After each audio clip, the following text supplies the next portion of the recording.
assholes, water cooler commentary for your sports needs. We're here with special guest Kaz. I'm a special guest now? Yeah, Fuck bro. you guys. Yeah, goddamn. we're removed from co-host to God special guest. damn That's it, Too too. busy. Got us waking up at fucking 8 o'clock in the morning on a Sunday Well, what the fuck, to come man? here and talk with you, man, because you're too Listen. busy. I'm trying to Robin Hood this thing, man. Come on, dude. What does that mean? You know, steal from the rich, feed the poor. We're the poor. We are the poor. I'm just blessing you guys with my presence this Sunday afternoon. All right, well, goddamn we it. appreciate it. Man. Yeah, no pay-per-views Thank you this for week, making so I'm time. here. Goddamn it. Thank you for making time, bro. On Bobby Bonilla Day of all That's of all right. days. Explain to the people It's what a Bobby motherfucking Bonilla is. holiday. I mean, you could probably explain it better than I can, but you know, the great, finesse lord himself, Bobby Bonilla. Yeah. Who didn't even finesse shit. He didn't He finesse got anything. finessed. I mean, but listen, in the grand scheme of things, you know what I mean? Like getting $1 million and He got close to $2 finessed million a initially, year. and then karma stepped in. Yeah, exactly. So, like, just to put shit in perspective, this is Bobby Bonilla played baseball for the New York Mets. for New York Mets, but he would be a great Latino porn star. That'd be so hot. Bobby Bonilla. It's a great porn star name. Okay, is. so basically he had a contract, and I forget how much more money they owed him. They owed him, I think something like $20 million or something like that, or 20 whatever. And they agreed to pay him from 2011 to 2035 every July 1st, close to $1.2 million. So instead every of year. giving him the $20 million, they're like, "Hey, can we stretch it out over a longer period of time?" I mean, he wasn't really missing no meals at the time, though. No, he was So, I good. No, mean, Bobby Bonilla was making good money. Yeah. So their thinking was this: at the moment, they were like, they'd rather have the $20 million and keep investing it. They being the Mets, right? Why? Because the Mets were invested in this very successful hedge fund. Right. Headed by who? Headed by Bernie Madoff, yeah. Right? So they were investing in a Ponzi scheme. Now you're getting 15, 20%. Only the Mets a could year. invest in Bernie Madoff. Yeah. Only It's so the Mets. Mets. That's so No one Mets else for would the do that. shit to happen, dog. It's true. The Mets and the Clippers. Those are the two. Nah, but I mean, to defend Bernie, he got everybody. He Like, got everyone, bro, dog. he Like, got listen. Yeshiva University. He's when you trick the old. Jews, Wow, on I did not know that. See, I didn't know that. I know that. Yeah, that's the Yeah. Jews. But it's just we used that to play luck- against that them in dean college. was fired. I'm Yeah. not even more Like than how did you take the money? How did you let them get this? more than just the stupidity. It's just the luck of the Mets. Right. Yeah. That's exactly what would happen to the Mets. Yeah, yeah, and that was around the time when the Mets were decent too. Like I think they were kind of going. This is what 1999. I was a think Mets they had fan as a just- kid. Yeah, they just came from the World Series that year. I think against the Yankees. Yeah, in the Subway 99. Series. It was the Subway Series, 99, 2000, around there. And I think it went 5 games or something. It wasn't Yeah, close. it was a Maybe gentleman's 6. sweep. It wasn't, Yeah, it yeah, wasn't the Yankees close. got him out of here, but they were a decent team, and they. But the had a idea was bright this: future. essentially, the Mets go, "Hey, if we keep this $20 million, we'll make 20% a year. If we give them the $20 million, we make 0% a year. Yeah, So why don't we keep the $20 million? We'll give them 1.2 a year, then we'll make 20% on the remaining 18.8. yeah. They were thinking the right. They thought they finessed them. And They then thought- Bonilla said yes for whatever reason. You got to have no confidence in your ability to manage money. That you just go, yeah, you can give me $1 million over the next Yeah. 20 years. I mean, that's absurd. And then Yeah. it ends up fucking working out for him. So Listen, shouts to man, by Bobby. the time he- Happy by the- Bobby Bonilla Day. By the time it's 2035, I'm sure he'll have plenty of kids in college and all that shit. You don't understand, man. Like, after watching a movie like Broke and all Yeah. that type of shit, like, in hindsight, same thing with the Allen Iverson Sweetheart Reebok deal where, like, he gets a check Oh, like, thank God. every year. You know what Yeah, I'm saying? yeah, Like, yeah. dude. Because they knew. These motherfuckers are living wild, They man. Like, knew. you never know. Like, they could. Also, at 1.8 million over 24 years, that's like 40 million. So I don't know what the interest return is on that, Yeah. but if it's a $20 million contract or whatever, 1.2 million.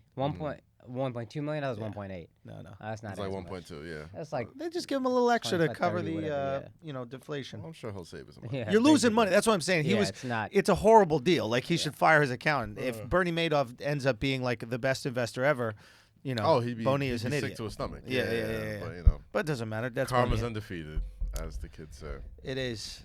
Is it? I don't know. Speaking of karma, What happened? it's free agency season, man. Oh, yeah. Woj bombs and Shams bombs. Who's everywhere Shams, last dude? night. You guys were talking You don't about know him earlier. Shams? I know Who's Shams because he Indian. I know. I don't know him. Straight up. He's Akaash on. knows all the. They have like a fucking communication system I with just, all prominent Indians. As soon as I saw like big NBA news stories breaking from an Indian dude, I geeked out. I was like, we made it! We're not making it to the league, but we right there. Yeah. Nah, Shams was like Woj's motherfucking Robin when they were all at Yahoo Sports. When Woj was like, when the legend of Woj like started really popping off with the Woj bombs and stuff, like Shams was his. So for anybody who's like from Europe who's listening to the Lloyd Banks. podcast, Yeah. or just doesn't know that much about sports, these are guys who have connections to insiders with players and teams, and they're able to break stories before they're broken to the public. Yeah, yeah. And the guy who always broke the story first was Adrian Wojnarowski. Yeah. His name is Adrian? Adrian Wojnarowski. What does he look like, this guy? He looks exactly like you think he looks. He looks like an accountant.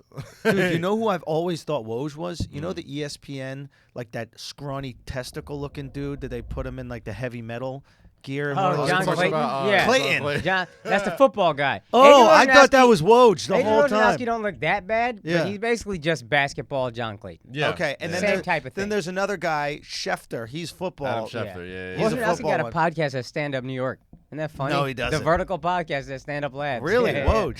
Yeah. No, What an awful life, though. I mean, listen, pretty brutal. he was at one point, he was out scooping every major publication at one point. Like, he's the one who got, like, Yahoo Sports. I like, respect it. popping. I'm just saying, like, And then when ESPN scooped him, you know what I mean? The one year that ESPN scooped him, they was like, oh, man, they got Adam Schefter and they got Woj now. They got they got the insiders, all right? and then boom, Shams came out. Then Shams started coming with the scoops. It's like, okay, maybe this whole time Shams is really the one that was out here scooping because he's a younger dude. Like, he probably is out there a little bit more, player friendly than Woj is. Yeah. And for a while, I was like, damn, it was on some fucking, Batman Robin shit where it's like, the understudy has overtaken the teacher for a year. Which But last never night, happened to Batman and Robin ever. They fought. When he was Nightwing, he became a little bit more gangster than Batman.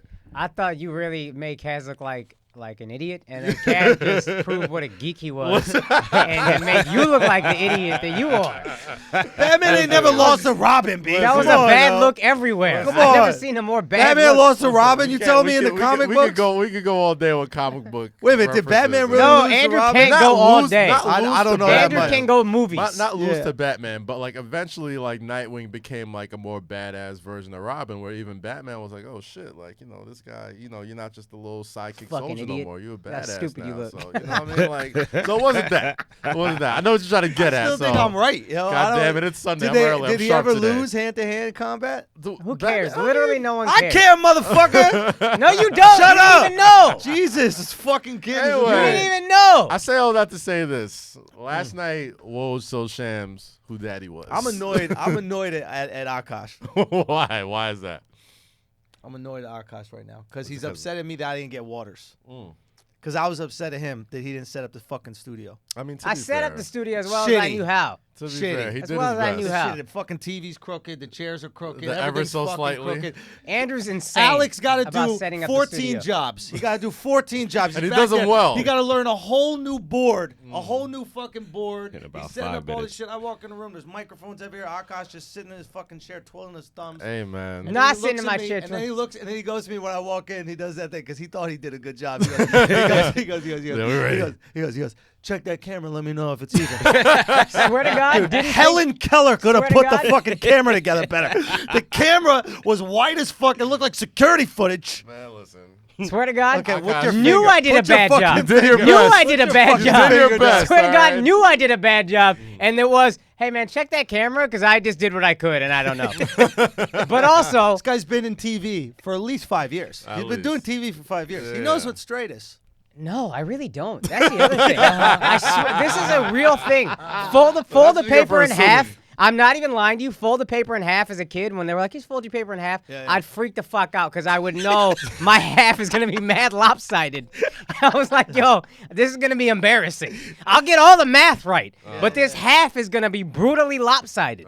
And Andrew also, when we get in, sees the fucking slightest millimeter. I swear to God, every time Kaz sits down, we all know the exact terminology. Kaz, Ever so slightly. ever so Ever so slightly, slightly. ever, Tilt, the most, just ever tilt, so slightly. Just tilt just a little. I'm like, all right, dude, I get it. And All it right. is, Kaz, are we talking about inches? Are we talking about centimeters? We're not even talking. It's like the difference between millimeters and centimeters at this point. Max. I'm like, dog. Nobody's gonna be in the comment section of Flagrant 2 like, oh, this motherfucker got a crooked TV. Oh God, I am. Alex, Huh? Nah, sometimes they They do?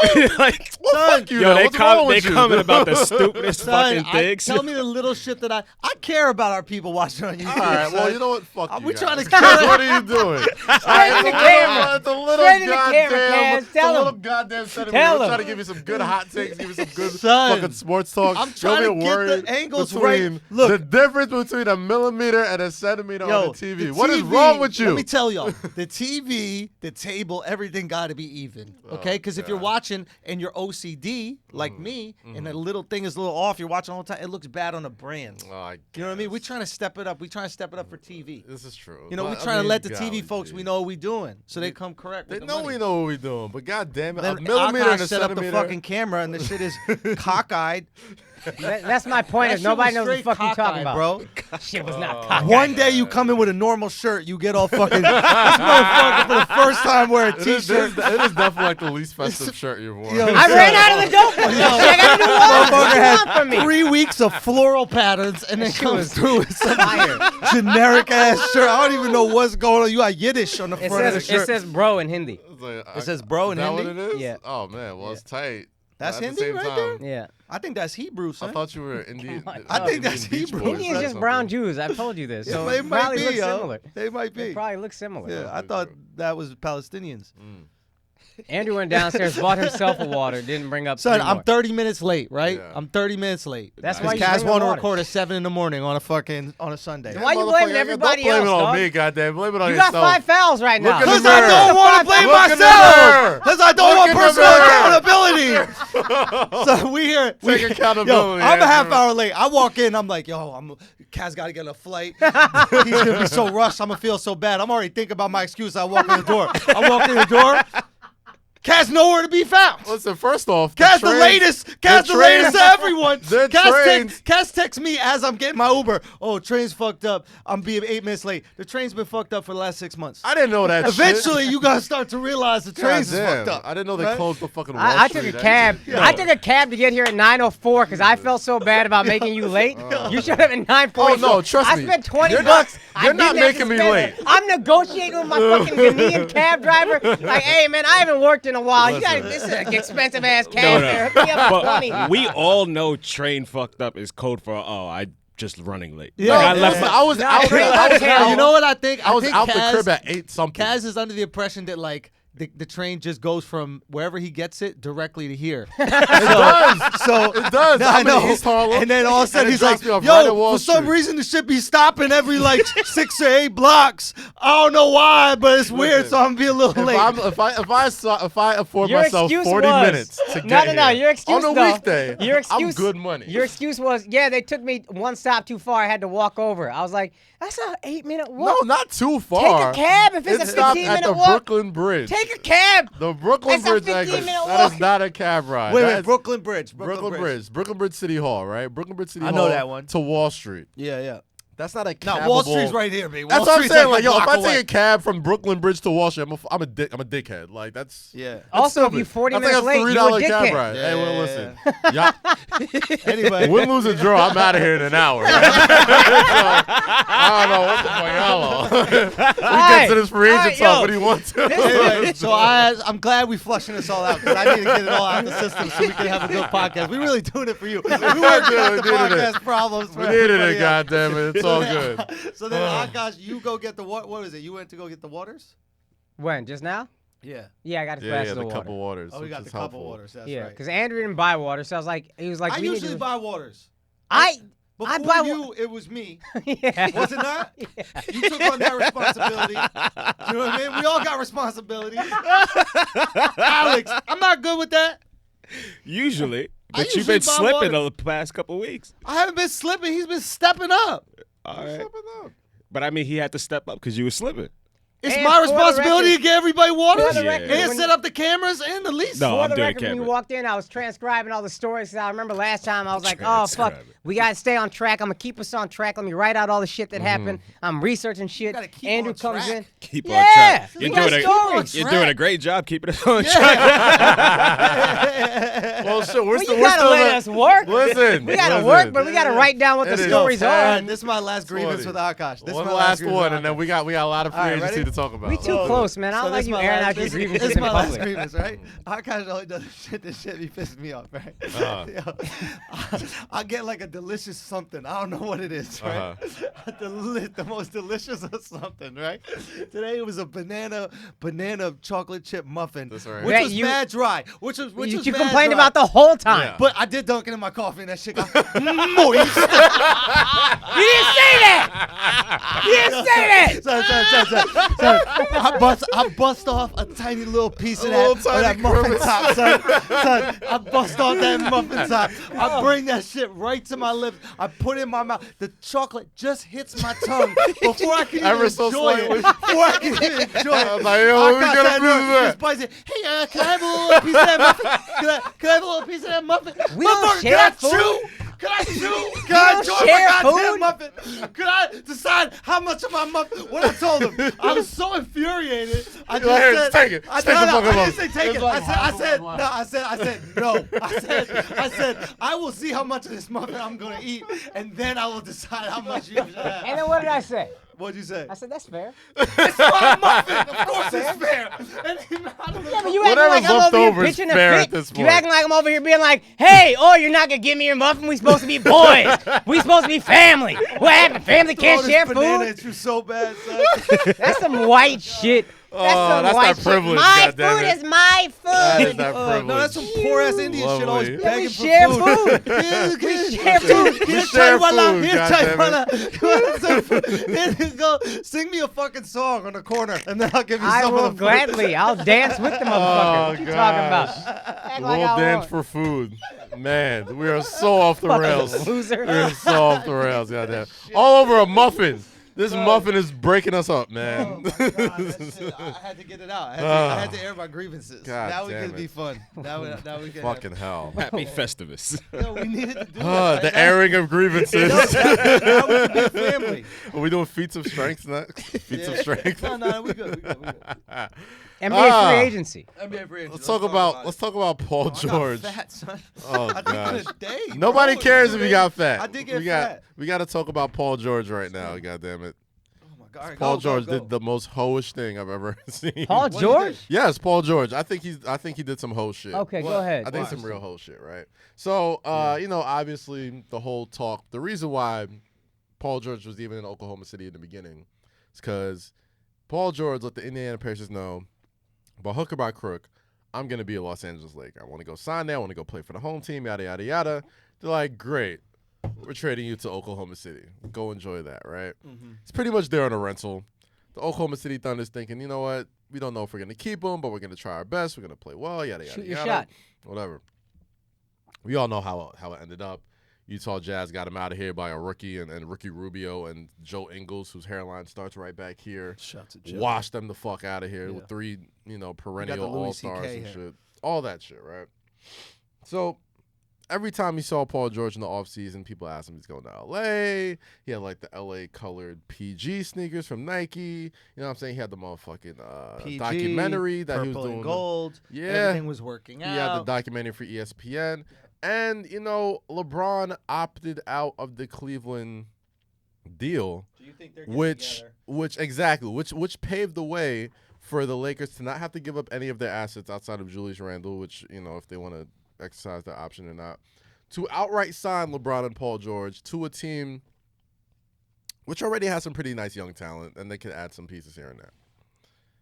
He does this whole documentary, with ESPN, talking about how hard it is of a decision that he has to make and just going through the whole process of being a free agent for the first time, whatever. He makes his decision Saturday night at a party in Oklahoma City with Russell Westbrook hosting and Nas performing. He announces that he's opting in to, re-signing with the Oklahoma City Thunder, right? That's not my issue. My issue is he didn't even take a meeting with the Los Angeles Lakers. He did not even so Magic Johnson got fined for tampering with Paul George. And the motherfucker didn't even take a meeting with you guys after 2 years of this. Oh shit. He didn't even take a meeting. He ate that tampering fee. It's like, I'm Magic Johnson. I can eat this. This is nothing to me. How much is a tampering fee? I don't know, but he's a billionaire. He doesn't give a fuck. You know who Magic Johnson's starting to look Nothing to like? me. He's starting to look like the guy that girls go to when they want to be liked. I want to feel good about myself. So I'm going to go talk to this guy. He's going to tell me how beautiful I am. Yeah. I'm going to flirt with him a little bit, and then I'm going to go back to my man. You know what it is? Magic Johnson similarly is the guy in the club. He's the drug dealer with all the bottles in the club. Okay. You go there, you feel good about yourself a little bit. You pop a little bottles. You got some champagne sparkles around you, yada, yada, yada. Fun. And then you go back home to your man. Yeah. You know what I'm saying? And the reason with CP3, how do you feel about that? CP3 re-signing with the Rockets, Paul George staying in Oklahoma City. I'm not getting off track, dude. We are talking sports today, goddammit. You think the people give a fuck about sports? We are talking free agency today. Let's talk about these bottles and these hoes, bro. But big sports day. I'm with it. Let's talk sports. Listen. I am thinking by the time this drops, it could all change because it's LeBron Sunday morning. LeBron hadn't made his decision. I think he'll make his decision by Monday morning. If I'm a betting man, okay. I think LeBron stays. There's nowhere for him to go. I think LeBron stays. Him opting out of his deal, really fucking bad move. I think. I think it was a bad move because it doesn't give them a lot of flexibility to, add some pieces to that team. Right? Opting, and this is on him too. We gas LeBron constantly, but Paul George could have been traded to Cleveland. Apparently, he was like, "Yo, I'm not gonna extend if LeBron's not gonna extend." And LeBron was just like, "I don't know what I'm gonna do. I'm not really sure." He just would. If LeBron had been like, "Yo, let's commit to staying," then Paul George had been like, "All right, let's get the trade. Let's go there. I'm happy." And Kyrie, Paul George, and LeBron are on the same team. You're not trading Kyrie if you got Paul George and LeBron. Yeah. Kyrie's probably not demanding a trade with Paul George there. And everybody knows LeBron. This is last year. His last offseason. Yeah. And that's why the Thunder trade happened. And what makes me think that this isn't going to really work out for LA, I didn't know that was could be on totally LeBron. wrong, is that That's part of it, I think. LeBron talks to everybody. LeBron's got the probably biggest Rolodex of any player in the NBA. Of course. I'm almost positive he made the calls to Kawhi, made the calls to Paul George, he made the calls to Boogie Cousins, he made the calls to everybody that he can make calls to. And they were all like, Doug, nobody has left. I don't know if I want to play with you, LeBron. Okay, so LeBron. Okay, so what are LeBron's options now? Philly. It's Philly, LA, Cleveland. Okay, so there's Philly, LA, Cleveland. LA, the only way it makes sense is if Kawhi goes. LA, yeah. But at the same time, they can't outright sign Kawhi. They have enough space to get 2 max deals. Right. Done, right?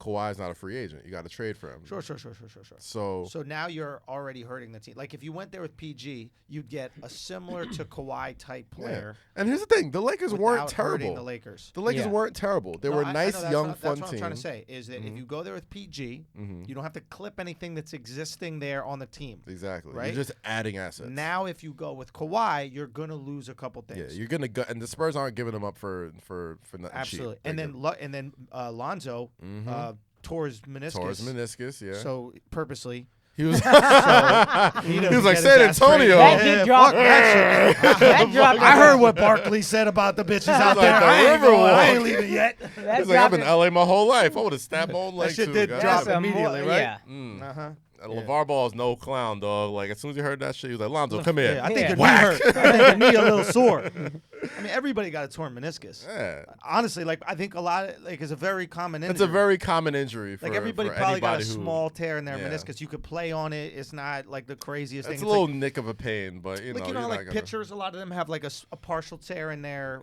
elbow, whatever that thing is. You get Yeah. Tommy John surgery. Like Yeah. Tanaka on the Yankees, he was Okay. playing for a whole season with like a partial. No, tear. I know That Chris shit. Paul tore his meniscus early in his career, and he was out for a bit. No, you could get the surgery. Right. All I'm saying is, I mean, like Westbrook had a torn meniscus. Yeah. Like, if it's a very, it's You can play through it, is You what can he's play saying. through it if If you need if worse comes to worse, if it's a playoff game, it's a big game, you can play through it. You could play through it. All I'm saying is, it's convenient that it. That Oh it pops my up. God. Yeah. Friday. Yeah. What the fuck were you doing Friday morning? You know what you were doing? You were listening to ESPN trade rumors. Anyway, okay, so So LeBron has to go to L.A. and then he goes there with Kawhi, but there's no way Pop is going to trade LeBron to L.A. And for one, you Kawhi gotta to remember, LA. Sorry, Kawhi doesn't want to. The Spurs don't want to trade Kawhi to the West. That's what I'm saying. There's You no know way what it's I going mean? to happen. Unless So- the Lakers gut their team, Yeah. and then it's LeBron and Kawhi and nothing. and now you're starting over You're again. in Cleveland West now. Yeah. You know what I'm saying? It's 2 stars and a bunch of misfit pieces. Though Kawhi is. He's kind of a Warriors record by himself. I don't know, bro. Yeah, but you also don't know what he's going to be. because you don't know what else is gonna be left over there. You know what I'm saying? Like they're gonna want Kuzma. They're gonna want Ingram. They're gonna want probably Ball. You know what I mean? Those are 3 starters right there. I mean, know if what you have And LeBron some over picks. there, you got to get rid of Lonzo. I don't know. It just doesn't work. I think he'd he like can't- Lonzo. he I think in a can't weird shoot. way he would like playing He with can't Lonzo shoot Ball. enough. LeBron needs guards that can shoot, and if you can't shoot, you ride that fucking bench. Well, he's a rookie. I think he's shown flashes of being We were able talking to. about it last week. There was a statistic that came out, Mhm. and it compared, Jordan, Kidd, and all these other guys' first year. Well, if you're three-point shooting comparing him to percentage. Jordan, I mean, geez. No. There was It's there was a favorable stat. Gotcha. Okay. Yeah, okay, yeah. So they compared all their 3-point shooting percentages their rookie year, and Uh-huh. Alonzo was better than all of them. Now, it's a different time in the league. You weren't taking as many threes. You're et shooting a cetera. lot more threes now. Yeah. And it's very important for the position. Back in the day, you run pick and roll, pop at the elbow, etc. That being You said, drive, you kick. you exactly, do all and that shit. he was, I think, 30% from the three. It's Yeah, not. it's not bad. No, 30. What? Like 35%. That is It's you're fine. a good NBA 3-point shooter. 40 is 40, elite. that's Steph. Yeah. Right? That's elite. That's elite. Yeah. If you're in the 50, 40, 90 club, you're elite. That's Kevin Durant. That's Look, Steph I don't Curry, watch that's basketball Dirk. like y'all, That's but those guys. Bird. I don't think. watch basketball like y'all, but I've never been impressed with the Lakers' young talent. Oh, Brandon really? Ingram, and people are talking about Brandon Ingram. Lakers fans legitimately are saying he's better than Jaylen Brown. And I could just be NBA playoff fan, but I'm just like, how the fuck on earth is that I mean, possible? Brandon Ingram he's and granted, we probably have an East Coast bias, so we don't get to see as much LA as we should. But they do have some intriguing young promising pieces. pieces. Not as good as Boston. They got a lot obviously. of potential. If I'm Yeah. LeBron, I'm not going just off potential. No. Sell No. me. And maybe in a year, and maybe this is why it's a 1-1 with Cleveland. In a year, if that potential is developing, Brandon Ingram this is his 4th year coming up or his 3rd year coming up? Wait a minute. Can This is- Cleveland sign anybody? No. No, They're when max- he Nothing. opted out, they're over the cap. So it's like LeBron re-signed or opting out kind of put them in a fucked up deal. Because if he would have re-signed, they'd be able to do some sounding trades. They might be able to work something out. But with LeBron staying or not, they're in cap hell because they got the Tristan deal, which is terrible. 2 more You got years. JR's In 2 deal years, is I think every terrible. contract is up. Yeah. So they're pretty Tell pretty that. screwed. The Knicks of all people are in a better position cap wise than the Cleveland Cavaliers. How much are room right do we now. have? None, but we'll have a ton next year. Oh, okay. You know what I mean? Like the Because Cavs Joe's are, off the books next year. yeah, Joe's off the books. A couple of players off the books. They'll have if they could flip. I think Tim Hardaway and Enos are like the only 2 with like Enos big opted contract. in, didn't he? He did opt. There in, was some yeah. rumors that he wasn't going to opt in. I was halfway excited for that for a minute, Yeah. but but I like Enos. He's a good team guy, so Yeah, whatever. whatever. It's better than Love Mel. Enos. Great. You gotta put it like this. Would you rather have Enos Kanter or Carmelo Anthony right now? oh God, Enos Kanter. Exactly. Oh my God. He's the one we kind of won that trade. Speaking of Melo, anytime you trade Melo, you win, I think. Speaking of Melo, Yeah. I want to talk about the Thunder real quick. 'Cause This Okay. guy, Sam Talk about Presti, their GM Sam Presti, Yep. all kinds of love gets showered on this dude. Oh, what a fucking, oh my God, what a win for the basketball culture of Oklahoma City. Yeah. He took a chance. He got Paul George. Oklahoma City's luxury tax bill is fucking crazy. It Yeah. might be the highest. I think they have the highest payroll in the league right I now. think so, They're yeah. probably going to buy After out today. Melo, but they're still paying the luxury tax. So what heavily. happens when you buy out? You don't pay the luxury tax. You just get it done in 1 year, I think, Yeah. right? And you still pay the tax, but only whatever the lowered price is. Or But maybe he you only don't has pay it this year. Yeah, maybe you don't pay the tax on it. I don't know. Whatever the Right. case is, they have this bloated Oh no, ass. that's what it is.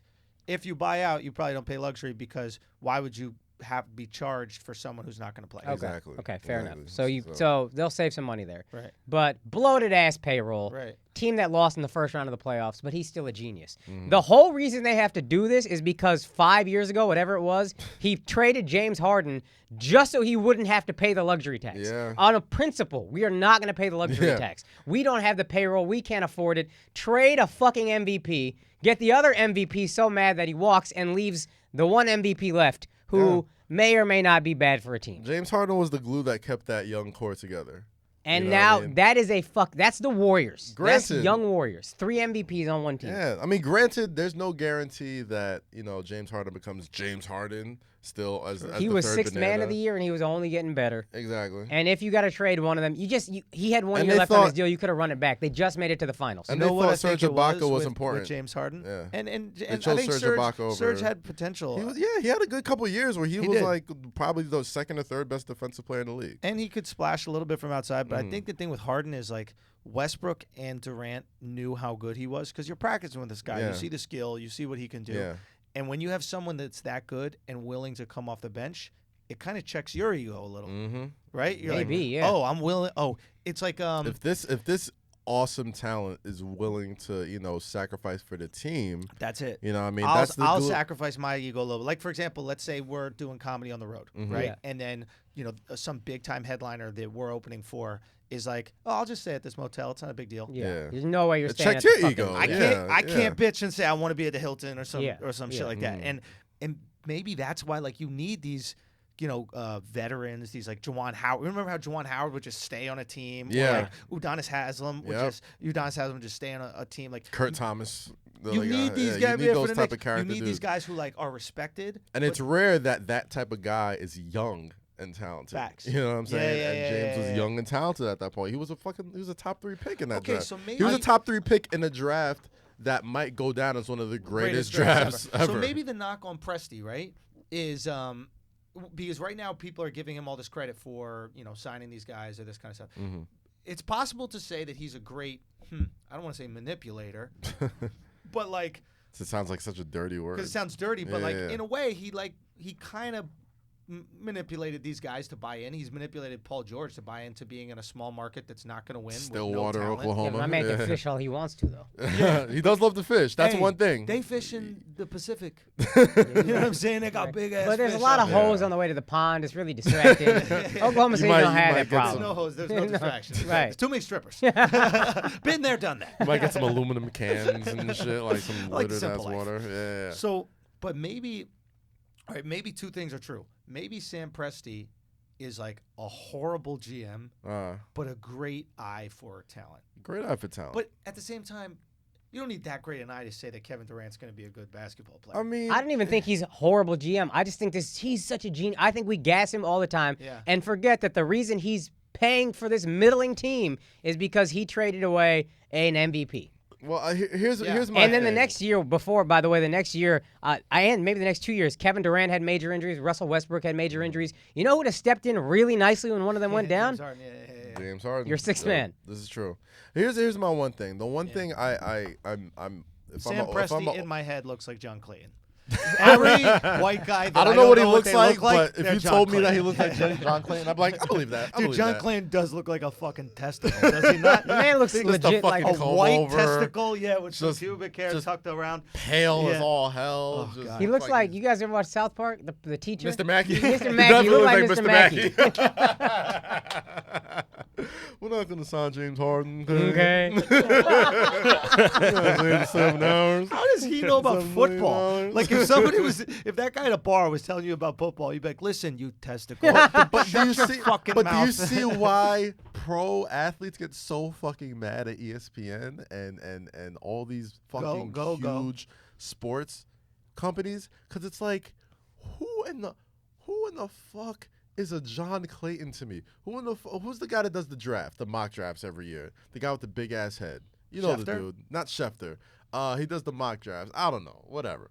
If I'm an NFL, I'm like, my dude, you've never wore a fucking pair of shoulder pads in Mel your Kiper and life. Todd Mel McShay. Kiper, yeah. At least Todd McShay. I think Todd McShay played some football, but Mel Kiper, I don't know what he did, but he looks like a guy who's never even like put on a fucking helmet before. I'm like, you mean to tell me I've worked my entire life to get to this point where I'm about to be drafted by the NFL, and this cuck who's never in his life, who's never in his life even playing pee-wee football, is evaluating if I'm first or second round? Yeah. Go to hell. You know what I'm saying? Like, No, I'm it's a never good point. Like, in my can life. you be good at evaluating talent without having any? I'm sure you could be. I'm sure you could be a great It's just evaluator more of talent. infuriating that But way. if I'm a player, Oh, yeah. I'm like, who the fuck are you? It's critics Yeah. for us. If a Yeah. critic bags your album, you're going to be Yeah. like, who the fuck are you? Exactly. You've never gotten a fucking stage in your life. It's a fat bitch who's like, I'm not into Indian dudes. And you're like, bitch, let me tell you something, bitch. Check yourself for a second. Like, Indians ain't into you, bitch. You thought this was your choice. Check yourself, dude. Fuck is you, Check bitch. yourself, and that's why that's why all these former. Bet you like Indian athletes- food though, bitch. Samosa looking ass, bitch. Bitch out here. Oh my god! No, that's why I get it. Like former athletes, that's why. Like for all those times when Marshawn Lynch wasn't doing interviews, the only person he gave an interview to during Super Bowl week, fucking Deion Sanders, because you get it. You know what I'm saying? Like Deion Sanders, you're an actual athlete. You've been here before. You could talk to me player to player. You know what I'm saying? Like if you're a fucking Joe Blow from beat reporter, dude, and, I get and it. some shit. There's like, a comedian named Ronnie Chang who's on the Daily Show. Have you heard Ronnie's I've heard of bit Ronnie Chang. Yeah. about the bloggers? Nah. Comedy bloggers. Nah. say? Oh my God, he's got this great fucking bit. I don't want to like ruin it, and it's a longer kind of story, but he has this What's the same idea? fucking dude, Yeah. It's like, and the idea that like somebody who's never made anybody laugh could like criticize comedy when comedy's just here to bring you joy. Yeah. like Yeah. the only thing it's here is to make you laugh, and you're gonna look at it at what is wrong with it, and then give away punchlines and shit. And It's make absurd. other people feel bad for It's like laughing. that episode of South Park. Snatching happiness out of an audience. Yeah. What a fucking monster that Who does person that is. shit? That you have to think before you get happy, hey, is it okay if I get happy at this? That's the dumbest shit. Unbelievable. It was like that episode of South Park when Comedy Central had the Comedy Awards. Yeah. And they were making fun of how an absurd idea it is to have an award show for comedy. Yeah. You know what I'm saying? Like, Especially Comedy Central, because what do they know? yeah, what do they know? I got a meeting with When y'all in have a we week and a left? half. Buy my thing and I'll stop bad. Well, shows how much they know if they're taking a meeting with you. But it's like, yo, if you're having a comedy awards, like comedy is here to bring you joy, dude. Like, who cares what makes you laugh? Like, you can't. Okay, well, this person, the way he delivered this is. It's like, that's not the point Just of laugh this. or Like, don't laugh. You it's fucking silly. Pundits. talentless. Pundits have piece of never shit. done the thing that they're pundits on. Yeah. Like, Pundit. I mean- Why'd you turn it into like an Indian I name? said pundit the first time, and I was like, I can't say it the white way. I can't. Wait, Is that's pundit an and Indian what's the word. white It way? is? It's a Hindu word? Pundit's like a Hindu. Or Hindi? Like, yeah. Really? It's like So it's your fault. Huh. I did not know that. we actually Fucking Indian. we actually study. It's about religion, so you're not God, but A pundit somebody- is someone who like studies the religion, religion and yeah, yeah. analyzes religion and that or kind like, of shit. Yeah, the religion. I did not religious know man. that. I did not know that. All right. Any other free agents worth talking about? I wrote down Your boy everybody. who DeAndre left. Jordan. You Dallas know what? Yo, Mavericks. DJ I finally was- going to Dallas. I was- now that Finally. he's washed. Yeah, man. You married the hoe after she got used up. And came back to you, and you Tristan Thompson. Yeah. Tristan The Thompson mileage has is up. everybody Kanye went through West it. has You know what I Mileage mean? is up Fuck on out of that here, shit. bro. Goddamn it. You nutted in it. Half of that kid is someone else's. I You know? don't. There was some remaining. Yeah. There was some remaining semen in that shit. Oh, my Jesus. So I hope DeAndre lets us cheat next year, like Chloe let Tristan do. I'm not gonna lie. If DeAndre gives you 2 years, Well, here's why I'm pretty okay good with look. it. Here's why I'm okay with it. I was losing my fucking mind on Twitter when I heard they were about to trade for this dude. Yeah, yeah. And they were probably going to extend him. They signed him to a 1-year deal. Yeah. For the same money he was going to get. yeah, So 1-year deal, whatever. That comes off the books. Next year they got like crazy cap room. yeah. And, And- Dirk's gone, right? Dirk might play, but he's probably gone. What, this year? I think. No, you'll sign him to something like a little Yeah, for contract as long this as he year, wants to play, just he'll to be a mentor Doncic. Yeah. But like the fact that you don't have to give Dirk anything big. Dirk made $20 million last year. or Yeah, but 10 he something also, crazy. this guy's a fucking hero. He opted out again so they could sign DeAndre. He's done this yeah. so many times, and the Mavs have done him wrong every He don't wanna time. Move. Like I'll he be got a honest, nice man. life. Like, He's just Yeah. like, I'm not a 2-team guy. I'm Yeah. drafted by one team. He's He's like the last of I'm the not leaving. Mohicans as Yeah. far as like that 90s class where, you know, back in the day you just stayed with your one Dude, team. he's and a I was- European. They it's like believe him in like and, like, giving this- their money away. It's Yeah. socialism. You know like what I him, mean? Tony Parker, and Manu Ginobili. Yeah, but he's like German. The last He also fucking guy. believes in efficiency, and the Mavs have not been efficient. And I thought that shit would win out, drive him crazy. I mean, they're like the outlier They're though. Fucking Someone- giving Harrison Barnes $96 million. You think that's a Nine!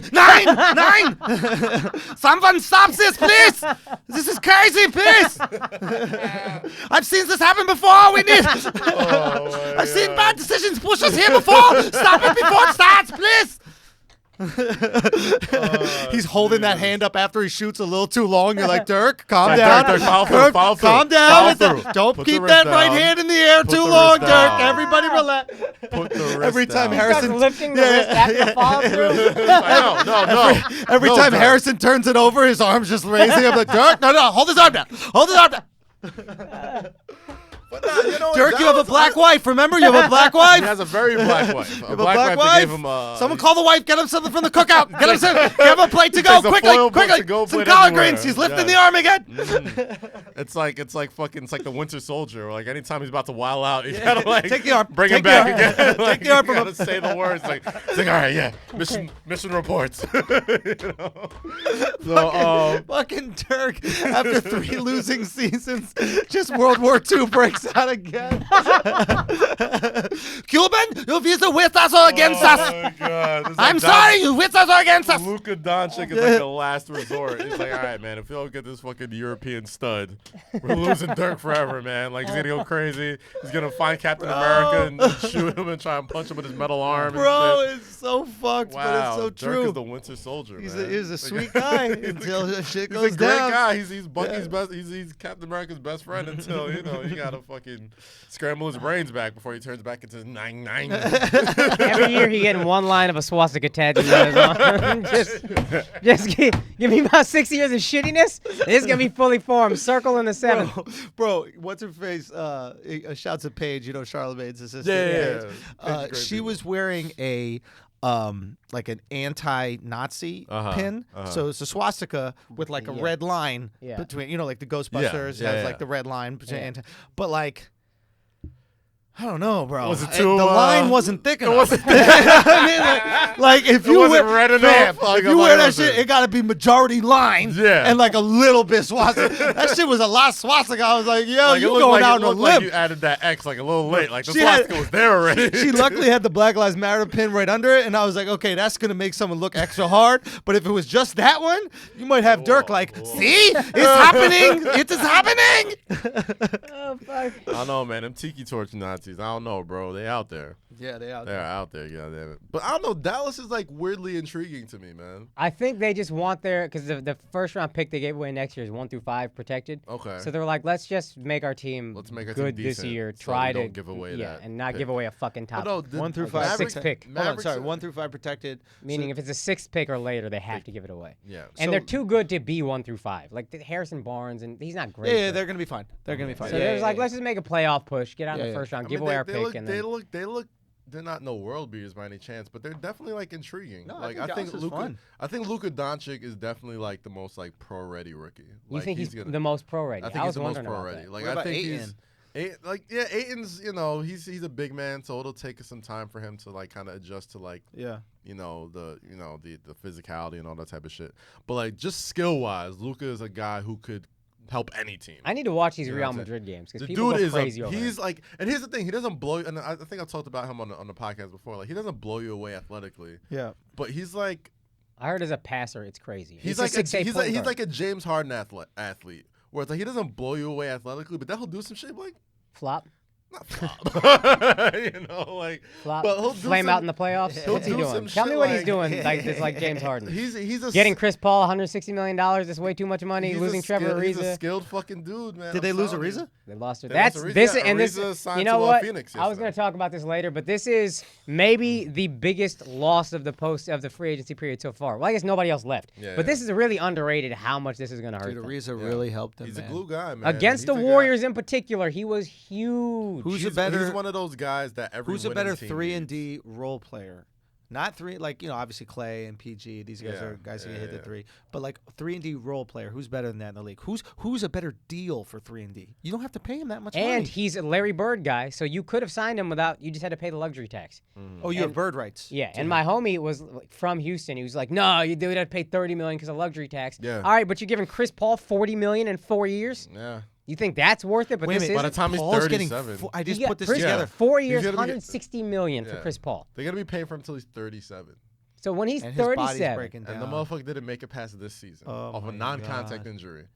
That is That is scary. I mean, I see why Houston does it. You got to, but you got to sign everybody. If you're you were one game away from the finals, but then you sign Ariza. I'm okay with Chris Paul if you sign Ariza because, I don't give a fuck. We're bringing this squad back and we're going to try to add a piece. Yeah. Max out everybody. We'll make a trade. We'll figure something out. How much would it cost them to keep Ariza? Ariza didn't. $15 million for 1 year. They were willing to keep him. Okay. But not for 1 year. They Ariza wanted that security of being in Houston for a while. They weren't ready to do that, even though they get that to Chris Paul, which is fine. 2 years, $30 million. I don't give a fuck. Yeah. And then what would that cost them on the tax? I have no idea. It's double, I guess. If you're already paying for Harden, so it's like as if they were paying another max player. Yeah.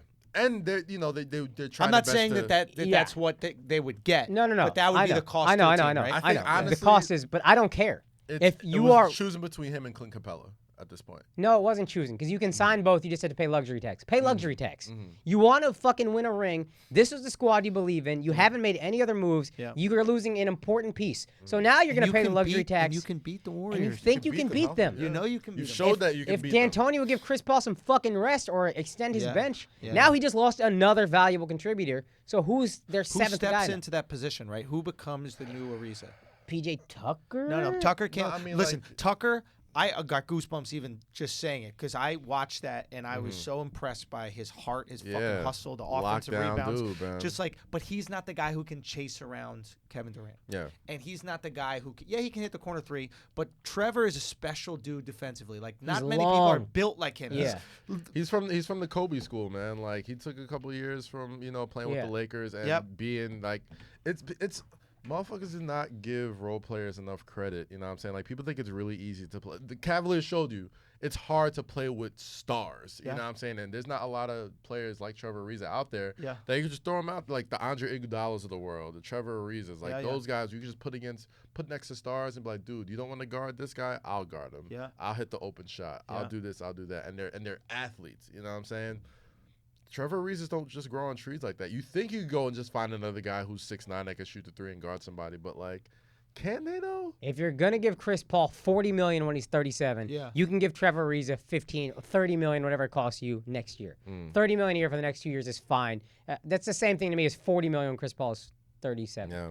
Matter of fact, at least you're getting some utility out of this. Maybe they're trying to get younger at that position. But then who can you get? That's my question. That would be my question. Nobody's going to trade for Ryan Anderson. No. Like, that's the contract that they hope they can get rid of. Who would you go after now? You don't have you're capped out. You can't sign anybody. That's why keeping your own. These free agency rules are so weird. You can pay Trevor Ariza whatever. You just have to pay the luxury tax. But if you're already maxed out, like Cleveland can't sign anyone because they're already over the cap. Yeah. You can't sign a new guy if you have to trade for him. They got bird rights, I think. So $15 you have to trade for him. $15 million was worth getting worse for them. Yeah, that's what blows my mind. It seems really... Especially if you're paying Chris Paul like this. Yeah. If the decision... And not even Chris Paul, but like, you know how close you are to a championship. If somebody said to you, would you pay $15 million to win a championship? And I'm a fucking billionaire? Yeah, done. After you're already spending, what are they at, $200 million or something like that? 100 something. High hundreds, right? Yeah. You're already spending $100 million. Would you spend an extra $15 million to win a championship? Yes, no question. No fucking question. I don't understand how they say no to that unless they believe they have something in the system that's already signed that can be good, something on the bench. I don't know I got to hear what D'Antoni has to say about that. I mean, he got to be livid off of this shit. I don't know. This guy's also never going to use a bench, so like, I just don't know who the fuck they got. If they had somebody, they'd have played him in the playoffs probably, right? They needed all the 3-and-D guys they could get. You know what? Gerald Green. They got Gerald Green for the cheap. 1 year, $2.5 million. Yeah, they had Gerald Green last year. They had him on a 10-day, and then he signed I'm not talking about the money. I'm talking about the ability. He's not Trevor Ariza. He's not. No, and he's good for value. And sure, but then you have both of them because against Golden State, they needed every long 3-and-D guy they could get. Very true. I got to use the bathroom real quick. Go ahead. Yeah. Okay, so with Houston, I don't know. I feel like, they were one game away from the finals. And, can I get you guys some water or anything? You want to fill up the water? Thanks, buddy. Appreciate that. I don't know, man. It's a puzzling deal. I mean, I like it for Phoenix. I think Phoenix they might make the playoffs. Yo, I wouldn't say playoffs, but they remind me of And I always, for some reason, I just always compare like young teams to them, but like they kind of remind me of like the Oklahoma City Thunder a few years ago, where you can kind of see them coming right now. Like Devin Booker is a superstar. You think he's that? I think Devin Booker is that dude. How's his D? I mean his dick. He's not, kidding. No, how's his defense? Is he defensively like he's not a turnstile. Like he could hold his own, but he's not locking nobody down. Because that's what always takes. That's the championship step. Great, understood. But he's super young, right? And the motherfucker can score. He's probably a top 5 shooting guard right now, maybe top 3 on a good day. You know what I'm saying? You give scoring him ability or just period? Scoring ability. Okay. Just like go out and get a bucket. All Devin Booker could duel with anybody. So they got Devin Booker. They got Devin Ayton. Booker. You got Ayton. And who else? You got Brandon Knight coming off an injury, who's a pretty good player, pretty solid point guard. Okay. You got Trevor Ariza now. Yeah. You know what I'm saying? You got a couple of other pieces. I don't know if Tyson Chandler's still there. I doubt it. They traded for Mikal Bridges. They traded for Mikal Bridges, right? Now I don't know how good he is. I didn't watch much college, but here's my question for Phoenix. He's out of the Trevor Ariza mold. Here's my question for Phoenix signing Trevor Ariza. Why don't you wait a year? Because DeAndre Ayton's not going to come in. Probably not going to come in and wreck shop. I'm taking back my playoff prediction. Because Booker and Ayton, allegedly, you're probably your 2 best players, are still on the rookie deals. No. But if you wait a year, there's going to be another good 3-and-D guy you can pay for. Why would you start paying now for rookies who aren't going to take you? These are the pieces that you pay money for to put you like not over the top, whatever the mountain is. It's getting to the playoffs, getting in the championship, whatever. Trevor Ariza is one of those guys. You pay for that. Yeah. That's what you pay for. True. They're paying for that guy when DeAndre Ayton's a rookie, Mikal Bridges is a rookie, Devin Booker's good, but he's not carrying the team. I don't think Trevor Ariza stays there. That's why. I think Trevor just wanted to get paid, and I think this is going to be the deal that gets him to the place that he ends up retiring at. You know what I mean? Like, sure. He wants to be. My question is for Phoenix, why would you throw him a 1-year deal now? In a year, there's going to be another guy like that. They might let him go. They might let him go at the halfway point of the career, halfway point of the season. That would be a smart move. Trade him back to Houston for a first-round pick. You guys need him. It's only 1 year. They got money to spend. They could buy him out in the end of the year, and he could go to a contender and show his worth, and he comes off the books immediately anyway. So that's an option for them. Maybe Ariza wants to go there, show what he's worth. Like if by luck Ayton is everything he's cracked up to be, the next Embiid, the next whoever, Devin Booker takes another leap. Yeah. You know what I'm saying? Like, and Mikal Bridges is a pretty damn good college player. He's a guy who's done 4 years of college. He's not gonna need any seasoning. They're throwing him right into the fire. You know what I'm saying? Right. Like, so, if Phoenix is better than anticipated, okay. Maybe Trevor stays there. Maybe, and they have a ton of money to sign somebody next year when the free agent pool is a lot deeper than it is this year. Even though LeBron is obviously the cream of the crop, you know what I'm saying. Next year you got Karl Anthony Towns, you got Porzingis, you got all those. Everybody's free next year, but also every team has crazy cap room. So next year's going to be just what was it? And that cable deal kicks in again. Was it 2015 when everybody went? 2016 when everybody went crazy? It's the same thing that's going to happen. 2017. I'm not exactly the year, but yeah, when that cable deal first kicked in and the cap just exploded, and people get like fucking what's his name? Like the guy from Miami Heat. Tyler Johnson, whatever, some motherfucker got like $50 million. And we were like, Chandler Parsons got $100 million. What? Chandler Parsons. I was mad when he signed for 48 with Dallas. Yeah, bro. I still haven't, to this day, I haven't seen Chandler Parsons in a Memphis Grizzlies uniform. I don't even know. Like, I saw him in NBA 2K. I was like, oh, that's what Chandler Parsons I seen Chandler Parsons on Twitter retweets more than I seen him on a basketball court. I've never seen this motherfucker. He had the Express. Was it Express that he was doing at H&M? I don't know, something. White, some I don't know. He was a pretty, like, Justin Timberlake looking dude. Yeah. So I get it. He just annoyed me from the jump because I just didn't feel like he ever really wanted to be great. I don't think so. That's the thing. Like, he had those 1 or 2 good years where you kind of saw, like, oh, he might be really good. And then he just kind of like that was his peak. I remember seeing in Houston the year before the Mavs signed him. I was like, everybody keeps talking about this guy. His jumper is just like flat to me. Like there's no arc on it whatsoever. But he like, can't shoot from outside. He's athletic. He was athletic. He's a pretty. He acts like he's not because he's white, but he's athletic as fuck. He was athletic as fuck. No, Chandler Parsons. You know what it was? Chandler Parsons was like one of those like pretty beach white dudes. Yeah. Where it's like he's an Abercrombie model. He's an Abercrombie model, and for some reason, white basketball players are never looked at as streaky shooters.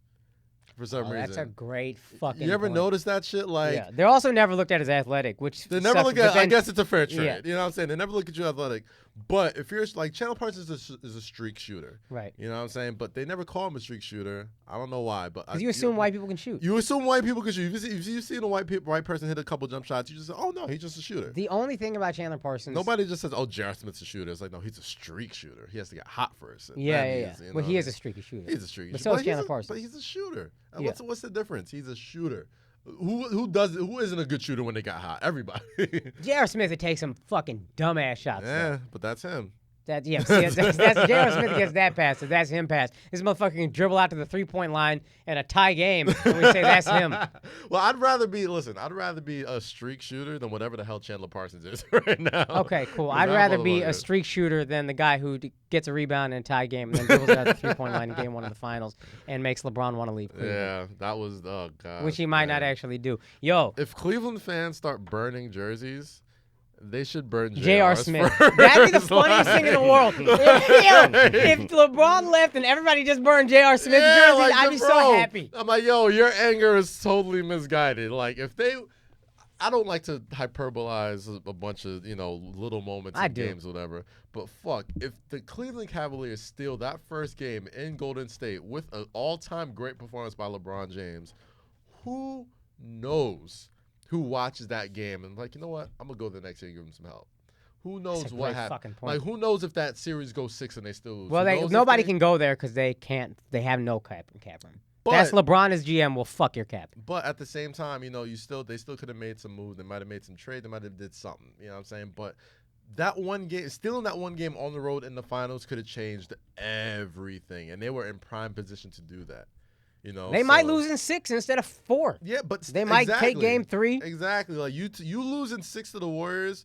There's no such thing as moral victories, but like you going in there with the land of misfit toys and the best player in the world, and you go down in 6 and you make it an actual series, not just you just get romped for 4 games. You know what I'm saying? Like, it's not. Even KD knew he was on Fallon or Kimmel or whatever these shows are, and he was like, "Yo, did you know that the series is over after that J.R. Smith thing?" He was like, "Yeah." Yeah, it's over. Like, Everybody knew. Yo, Cass and I at this exact same. We watched at the finals party, the Flagrant 2 live party, and at the exact same time, we tweeted without looking at each other's phones the same thing. I don't remember the words you used. I said something like J.R. Smith basically just. He just wrote LeBron's ticket out of Cleveland. You said J.R. Smith just booked LeBron's ticket out of Cleveland. I said something like J.R. Smith might as well pay his moving expenses. Exactly. And then I'm scrolling up my timeline, and right after me, right before I see Cass tweet the exact same thing. That's what we all thought. That was it, man. We all looked at that and were like, LeBron gone, fam. And he didn't redeem himself at all. Like, he just played worse and worse. And he's not a finals performer. I love J.R. Smith. Honestly, J.R. Smith, that play pissed me off, but he doesn't. And I hate that it happened to him of all people. Like, if it would have happened to any other player, you know what I'm saying? Like, it would be whatever. Well, that's why Andrew, I think, was blaming George Hill. And it is George Hill. It is You can't let George Hill skate. You can't let George Hill skate. All 3 of them are at fault. Yeah. Him and Ty Lue and J.R. Smith. J.R. Smith just put the fucking ball back. It's right there. Dude, I'll be 100% honest. It's like the thing that sucks about it happening to J.R. Smith is that, like, he's always had that reputation of just kind of being a bonehead and just doing bonehead. And that's a fucking bonehead move. It's not a reputation. It's a bonehead move, man. And it's like he, playing with LeBron for the couple of years, you go to 3 straight finals. Like, yeah, you still kind of, have those moments, but it kind of fades away a little bit because you're under the blanket of LeBron. But like that moment happened at such a bright. Like, I don't think he even recovers from that. No, like after this Cleveland deal is up, like I don't know if he's still there for this year or the next or whatever. Like, who signs him? He didn't recover in my eyes. I'm never going to look at J.R. Smith the same. Yeah, I wanted them to win that game. I love J.R. Smith, but I'm always going to be like, that motherfucker. He's only a starting player on that Cleveland team. Because LeBron wanted him to be a starting player. Yeah, because he needs a shooter, and he gets, people's shots. Like, I don't think J.R. Smith starts for any other team except that Cleveland team. I don't think he starts another game again unless somebody's hurt. He's not a healthy start ever again in life. My bad, y'all. I had to take a shit. It's all good. Let me are ask you y'all this. talking about? I've been waiting on you to actually bring up this thing. I kind of brought up in the pre-show. What? But there's I dunked yesterday. You dunked? When I dunked yesterday, like Who'd you a dunk fucking on? savage. Who'd you dunk on? It was a terrible dunk. That's all right. First of all, they were trash dunks, but I thought they were so bad. Did you bro. palm it? Son, Did it you was palm the ball? all stretch. Yeah, I saw At it. 34, you dunking is like 68 Dr. J dunking. Yo, Like, so funny. Someone else said that. Yeah. it's the same thing. Somebody was like, "Yo, Dr. J dunked at 60," and I was like, "Yeah, but he's like 6'8", right? Yeah. How tall is he?" He's like 6'7", 6'8". 6'8". Yeah. All I'm It's also saying is, Dr. Arms J. that fucking Fam. stretch from here to next week too. I'm gonna Yeah. show you guys the dunks because they're Yeah. that great. No, I saw it on the gram this morning when I was So here's the thing. swiping. Here's the In-game dunk? Nah, fam, come on now. Son, You didn't even there was that's no what gather people- dribble son, either. That's what people do, bro. Like the second you dunk, first of all, they're like, I literally ask people, I'm like, I go, do you guys think I could still dunk? You tell me if I could still dunk. Overwhelming no, right? I'm like, I'm arthritic toes, everything's bad, right? Overwhelming no's. I go, I yam it right-handed, yam it left-handed, and the first thing people saying is, it's not in game. You ain't dribble. You know what I mean? Yeah, you gotta at least take a gather dribble. Though. I give you credit. yo. I said you ran dunking that at shit. 30 is like You ran Jared that Smith. shit like fucking Cedric Ceballos blindfolded. That's all Like- right. So That's all right. I hit it with the right and the left. The left is more impressive. You dunk like Candace Parker. I'm not going. Candace can't dunk. Candace Parker could dunk. She can't. Candace, Yes, you she can't dunk, yo. Candace Parker has dunked in games. Nah, girl ball. Yeah. She's dunked men's balls too. Girl ball's Dunk easy. men's That ball, shit. too. We don't need to get into her sexual We're not habits. going to. Shouts to you, Candace. Oh, Get Candace yours. Parker. But The GOAT. the Candace goat. Parker. Anyway, so but Skylar Diggins the GOAT. Skylar Diggins. I've never it? watched a game. Honestly, but I don't Skylar know which Diggins is the GOAT. which. Though. I know which Parker. one Skylar Diggins is. Candace you? Parker is the GOAT. Skylar Diggins is like she was like my first like WNBA crush. Where Man. I like thought she Diana wasn't like Taurasi is the best. well yeah, you're right. Diana, so she's like the Kobe of the WNBA. Who, Diana Taurasi? Yeah, she's she a looked beast. like a lunch lady. Bro, Every public She school put- lunch lady I reason- ever had is Diana Taurasi. That slick back ass hair. She looked like real talk. But She I looked like fuck with Diana real talk. Taurasi, She looked though. like an Angry Bird. Yeah. Like, Yo, she looked like Groot. nah, I fuck with Diana Taurasi because she plays like a dude, bro. Like she plays ball, like she talks mad shit. I am Diana Taurasi. Like she fucking, I fuck with her. But yeah, between her and Candace Parker, two. All I'm goats to saying me. is, forget them because they can't dunk. When we're talking about people who can dunk still, I thought I was at a point in my life. Listen, we all get to a point in life where the athleticism goes down. Yeah. I thought I was real past talk. dunking. My athleticism has always been so low that I don't That know you that don't point. care. I don't the know that difference. point. I'm the Exactly. same, and it's beautiful. Son, I was jumping out the gym as a kid.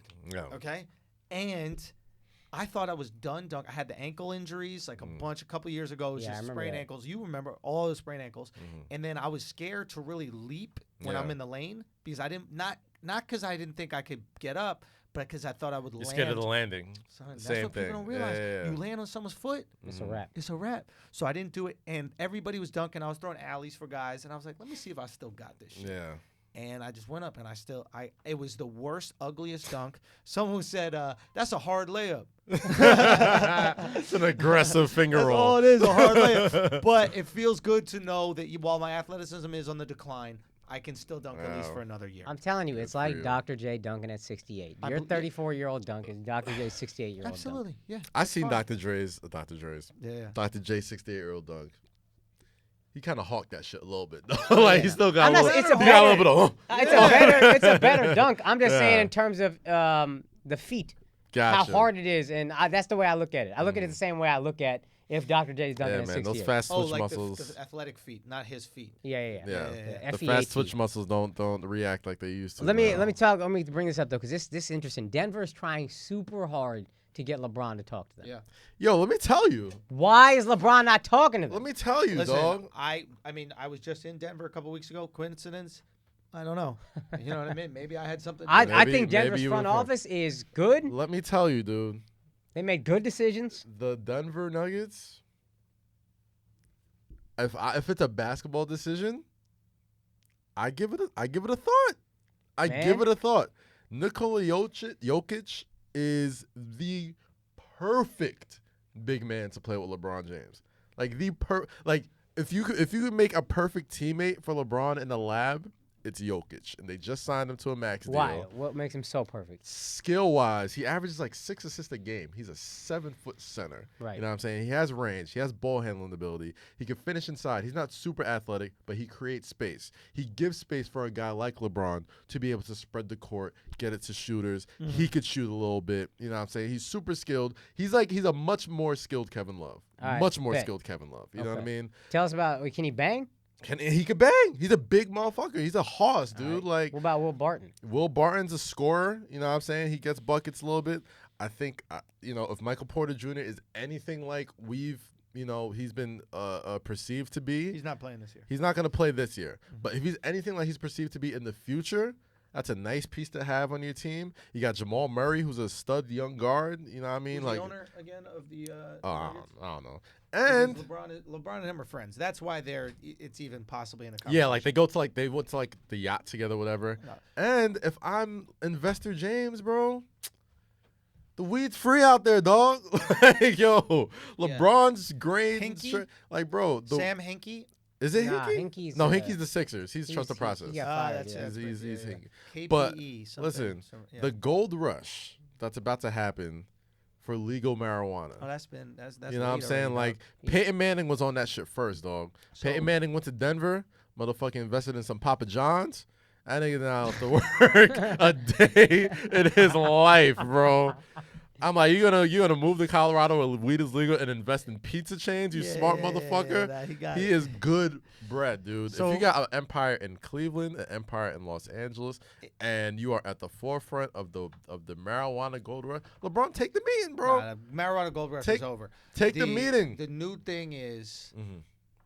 if y'all want to get in on it, is cannabinoid. Cannabinoid oils, yeah. Cannabinoid. Not only The oils, Big Three league but just legalized cannabinoid it. Pills. Mm-hmm. Big Three League did just legalize it, and basically what it is they're a replacement for these opiates that people Painkillers. take for pain. Yeah. So instead of taking fentanyl or what everybody Fucking in fucking Oxycontin. which is Oxy- These destroying highly middle addictive America. things that are just Exactly. destroying you could families. take a cannabinoid pill. That's what they're basically doing is they're creating these pills that are reduce pain, and once that becomes FDA approved, I mean, you're going to see the tech boom you're Outta going to here. see in the cannabis world. Because Yeah. think about it. Here's a pill that has no real negative effect on your body Yeah. or on your mind. The addictive properties are All only that taken you're out, addicted yeah. to not feeling bad, Yeah. right? Yeah. So, I mean, you smoke weed regularly. Yeah, It's, sometimes. it's, Yeah. well, you can't talk about that. Oh, that's I'm right. pretty that's sure right. I can. But it's all good. Cat smokes weed. So all I'm saying, but like not in terms. I've smoked weed before. He has smoked weed Mm, before. yeah. Never again. Now Never that he works again. for the Never WWE. again. Yeah, it's not like those guys have ever done drugs. Anyway, they're gonna be the first Oh ones on. God! Please cut this part. They're going to be the first ones on the cannabinoid shit once that becomes legal because, look, your body's going through pain. You let Dog. all Even these if- athletes do it. Yeah. Think about it. Like, think about all the pills that athletes have been taking, like Brett Favre and shit like Yeah, that, I getting mean, like, addicted to painkillers. honestly, Let like, the entire NFL get on dog, cannabinoid it's pills. It's 2018, morphine. All the other man. painkillers are morphine. Yeah. So even if cannabinoids are weed, would you rather, let's say you had a child, would you rather he be addicted to weed or morphine? Yeah. And yeah. cannabinoids aren't even weed because They all take the CBD THC out. is CBD Yeah. is without the THC. So all it is like the It's all the beneficial effects of Without the get high marijuana shit. Without getting high. So you're not You know going to what get I mean? high, Yeah. but you're going to still feel like a reduction in anxiety and I assume pain relief, and maybe you'll be able to have some hunger. You know, how people yeah. who can't and eat, you like could the eat. You cancer could folks. work up Yeah, an yeah. appetite. Yeah. Look, it seems like we're selling some dream drug. It's not Blue Chew. But it's pretty. It when is I our was out next there- ad read. Real talk, get on board. I'm going to talk to a guy because when I was in Denver and I was hanging out with those folks, I met with one of like the first guys who was in the weed industry out there, and he shifted his whole business to cannabinoid pills. Yeah. And he gave these pills to one of the guys I was hanging with, mother, who was, she was on Oxy or something like that. I forget exactly what it was. They gave her something. Maybe it was after cancer treatments. I forget exactly what it was. And she said she way prefers it to the opiates. Yeah. The I mean, oxys. here's the thing. So that's how you make real money. If you want to make real money, get into that CBD because that's going to be legal everywhere. Yeah, and bro. it's like, dog, if you Everywhere. really care about the health of your athletes and your family members, like people who are just like are going through these terrible diseases like cancer and fucking all this, like these debilitating fucking diseases, like why not try? Like, if you're willing to try, like, I've been with people that are terminally ill, and I'm like, bro, I'll try anything. And then once they try, like, CBDs or marijuana or whatever, they're like, why aren't we funding this? Like, why isn't this legal everywhere? Like, it's not going to kill you. It only has beneficial stuff. Like, the worst thing is, like, you're hungry now. And, like, a lot of people, they lose their appetite when they're going through chemo, when they're going through all this type of shit. And, like, you got to eat to be able to withstand, those chemo treatments. You know what I'm saying? So it's like, I don't know. I just, one day, if I say all that to say, LeBron, take the meeting in Denver. Yeah. That's all. Yo, they got weed lube. Really? Yeah. Wow. Have you tried it? Dude, my butt felt so good. That shit was tingly. Oh, God. You're a disgusting human. I just want you to know. What, Alex? You never tried that weed lube, bro? I just want to let you know you're a disgusting Dude, human, when you bro. get that butt fingered, you got to get that weed lube, dog. Seriously. When those girls are jamming thumbs in your ass, you got to get some weed lube in there. Jesus Christ. Dude, that's what the real purple haze is. Oh, my God. That's disgusting. What? That's disgusting. I thought you get a little fingerling. No fingerling. You don't get no fingerling? In my butt? No. Fuck no. Why? What about a tongueling? No. Nothing It's touches exit your butt? only. It's exit only on my What butt. about uncircumcised comes?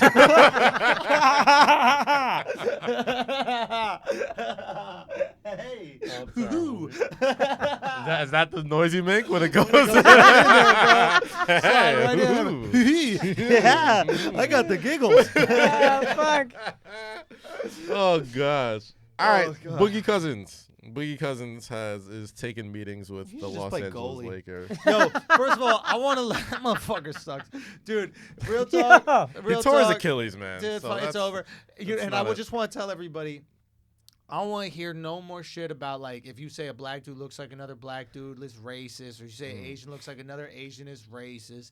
If you think that people don't look like other people, just look at my mentions. Because apparently I look like every single soccer player that's ever played soccer in the World Cup. And when you cut your hair, you look like the fucking Nico from Grand Theft Auto. Grand Theft Auto. But if you look at my mentions, you'll just see pictures of random goalies, random guys, and it's the same caption. Schulz, I didn't know you played for Switzerland. Oh, dude, if you go to my tag photos on Instagram, it's nothing but fucking fat, black, bearded dudes. Like, oh, cuz, didn't That's know what you. I'm saying. I'm like, first off, I lost a little weight. Okay, like I'm not that big no more. You tell me I look like Aziz? That should be. I'm like, who are you Well, you out of do your kinda look like fucking? Aziz. Way better hairline. Get out of my Way better face! looking. I'm taller. You know how rare it is? I'm taller than somebody. Are you taller than Aziz? I'm taller than Aziz. Yeah. Really? Yeah. Oh wow, yeah. that motherfucker How must tall be is miniature. Aziz? I've never seen him before. 5'5", 5'6", I think. I did a Oh, he's callback from petite. Master and None, and I like read a scene with him. Really? Oh, wow. Yeah. And you guys stood up together? We were about as far as you and I Did he were. put his fingers in your mouth and spread his... Did he put on Seinfeld? You want to watch this together? Me and you? Nah, I wasn't white enough for him to be attracted to me. Wasn't his type. I don't want to take shots at other Indians. I had to take the no, joke, no, though. no. I had to take He the ain't joke. trying that shit with no Indian I bitch, had to huh? take the joke. No, God. definitely. I never seen him with an Indian I girl. dare you put your fingers in an Indian girl's mouth like that. She ain't gonna have it. She'll Huh? bite that shit. No question. Ooh, gosh. Okay, here we go. What happened? We got some juice? Woj bomb. Woj Philadelphia is meeting with LeBron James and his reps today in Woo! Los Angeles. League sources tell ESPN. That's what I was gonna say earlier. There's the only team he can go to get better I like it. is Philly. I And like then Philly should make a move for Kawhi right after the that. process, Done. bro. Can I they like do it. both? Yeah, because when you trade for a player, this is the fucking weird thing about the cap. Trade for Kawhi. I forget You can this. trade for Yeah, Kawhi. yeah. You Kawhi. acquire his bird So you rights. Give him Simmons. Give him Simmons. And I don't even think Pop wants Simmons. I think he can't shoot. What am I going to do with him? No. Everybody And on the here's thing. Spurs can shoot. I wouldn't give him Simmons, but they got Miami's unprotected pick in 2021, Okay. which I don't know if it's gonna be good, but these guys are all nutting over it because it's unprotected, and Miami could be really bad then. This is They true. could be really good because And they Pat could- Riley and they could sign anyone, Probably Yeah, I draft LeBron James. but it's like a coveted pick, and you can give him Fultz. Yeah. Fultz, give him. Yeah. You got a player we're not sure about. We're gonna send you a player we're not sure about. Here's a Yeah. great pick, and I think they got another high pick from somebody else. Yeah. Dude, it's the if picks that they Simmons want. goes to the Spurs and buys into the Pop system, he will be a fucking Here's the generational. thing. Oh, yeah. Ben Simmons Because is they're going to get that guy shooting. I don't to me, think Ben he's Simmons gonna is run already the a offense. Philly generational won't give talent. up. Simmons. Yeah. I think they will. I don't they think get so. him out of there in a fucking heartbeat. Nope. For LeBron, No. bye. No. Bye. Because here's my thing. Simmons too young. I think if LeBron goes, I don't think LeBron wants the load anymore. And LeBron and Simmons are very tight. They're Yeah, both they're clutch signed to sports. this- yeah, They're he's both. signed him to Clutch Sports. He likes Simmons a lot. That's like His he's little, like, that's his little mentor yeah, or whatever. his little mentee. But like, I think But he what can't a shoot. lot of people aren't I guess taking into LeBron account. shoots well enough. That's what I'm saying. Like, people Yeah. aren't taking into account, like, yo, maybe LeBron doesn't want the ball in his hand as much anymore. Maybe he doesn't want to carry the load. Maybe LeBron wants to be maybe he wants to be the 3-and-D dude and be off ball for the first time in his career. Yeah. Let Ben Simmons is good enough maybe to he run wants the to show. sit on the bench for more than 5 minutes in a game. Like, No. Maybe he doesn't want to play all 48 in the fucking conference finals And against 82 Boston games. with no Kyrie and Gordon Hayward. Yeah, that's a good point. Maybe he just Telling wants to you. breathe. I'm Yeah. telling you, man. Cuck. Like, if after Pussy. Paul George signed to OKC, and knowing that if you want Kawhi Leonard, you're gonna have to, pretty much break up a lot of your young talent. Philly's like the only real logical choice for me, dog. Ugh, if Philly gets fucking Philly LeBron, is gonna dude. get LeBron, dude. He stays in the Eastern Conference. Staying in goes- Cleveland, you are giving up another year. Yeah. But going to Philly, you might be able to win a championship. He can take some games off. I texted my homies just yesterday. The only LeBron opting out was, I think, dumb. Yeah. But now the only move left is Philly. It's You the only LA played themselves so fucking hard. It's so funny to watch. They as much as I wanted cocky. to see somebody beat the Warriors, and I thought an LA super team could do it. Yeah. It's so funny to watch LA play themselves out like complete hoes. Oh. If you traded for Paul George, you might have been able to get LeBron this year. Yeah. But you're like, nah, Paul George coming Paul's here coming. anyway. He's good. He's Paul coming. George We'll coming wait here on anyway. him. We'll wait on him. Paul George's And like, Magic I'm came good. out and he was like, if I fuck up free agency, I'm going to step down. Yup. Yeah, Now you the hot bitch bro. that played out all the good dudes, and then they all got married. Now you sitting there lonely, bitch. Yeah. Nobody could- want to fuck with you. they It's could almost sign as if you LeBron have James. AIDS. Yo, son. Oh god. Oh my god. You know for a fact LeBron is talking to his wife and kids and his agents, and he was like, yo, fam, you really trying to be dapping this dude up like every game, son? Hugging you and shit every game? Like, Like, Bronny around this man? yeah, exactly. Probably had a son. meeting like this, like, oh, you want some? He Share said this his- up with him. Is Son, like, you gotta have Maverick Carter put that in the contract. good, yo. dog. It's one dap a season, fam. That's it. Beginning of the season, then we done. Ain't no chest pump. care how nothing. much Holy medication you're fuck. taking, Yo, bro. Magic is so rich, I forgot he had AIDS. Holy shit. Son, That's what made me That's laugh how rich so I want to hard. be. Imagine being so Bruh. rich you forget the motherfucking Son, hazard. listen, the bitches be forgetting, bro. AIDS Don't and think HIV, Magic though. not out there still. No, like when he did that Magic's press still getting conference, his and it was like, cookies. he was like, "Are you under any pressure for this?" He's like, "Yo, I'm Magic Johnson. I'm the same person I've always been." I'm like, "Yeah, With that's AIDS. kind of an issue for a lot of people." I don't know if that's what you want to lead with, Magic. Magic's still getting his cookies. That was funny, man. Oh, fuck. Oh god. Oh Yo, man. that could factor in, bro. Yo, I'm That could telling you, factor in, man. people are really underestimating off-ball LeBron. LeBron doesn't want to be point guard this whole time. You got 6'8" Ben Simmons running the point. You got 6'8" LeBron on one wing. And let me you ask got you- LeBron has a shooting guard And this for the is- first time in his career. Who, JJ? No, he can be the shooting JJ's a guard. free agent. As JJ I think Yeah, you said LeBron. JJ as a probably comes shooting back guard. for the cheap. He- you know? if I hope he LeBron does. signs, he'll come He back comes for back the cheap. Yeah. Markelle Fultz, if he's anything, You're if he- trading Well, him. he's gone if Kawhi's gonna come. You're gonna have to trade pieces. I don't for Kawhi. go for Kawhi, dude. If you got LeBron James, you don't need Kawhi. You already got Joel Embiid. You got Ben Simmons. You got Markelle Fultz. You got JJ Redick. You got Robert Covington. You got Dario Saric. You got LeBron James. That's a squad. You don't need Kawhi. Especially if you're giving up people to get him. You don't need him. If I'm LeBron, here's also what I would do. All the future pieces that Philadelphia got, this trade down when they gave up Jason Tatum is gonna fuck them also because they gave up a Sacramento pick. Gosh. That could be really useful. And the trying wild to shit get Kawhi. is they could have got him anyway. Yeah, The same but position. I'd give up So wait, all. if you're LeBron, you would do what? You put weed lube on all their butts. No, you wouldn't do that? No, What? you got it because you What? got to eat first. You know what I mean? Oh, you right. My bad. Son. Yo, you right. That's fucked up about me. I be forgetting. You got to give him that Alex first. What, you know what I Alex? mean? Why you taking your watch off, Alex? He's trying to make some more room. Yeah. For that You gotta hole. Alex about to fist. I'm trying to get us some smooth entry. That's why I took off. Alex, quiet. What's good, bro? You okay? Yeah, I'm chilling. All right, bet. You still feel a little violated because you got a finger in your butt last night? What happened, yo? So what's going on with these trades? Wait, man? talk about. Alex, Alex, you all right? He's going through No, it, I'm bro. chilling. I'm chilling. Nah, I'm what happened, chilling. yo? What I'm happened, chilling. bro? Nothing. Nah, tell Sure. us. Talk to us, son. I'm chilling. Talk to us. I am Nah. chilling. Alex came to work dressed like a Puerto Rican baby mama. He got Air Force Ones on, the low socks, the cute ass Like, hey, my lows, friend, a you little know. tank top and shit. He's like, Javi, where were you last night? Javi, you say you went to Copa, but you never went.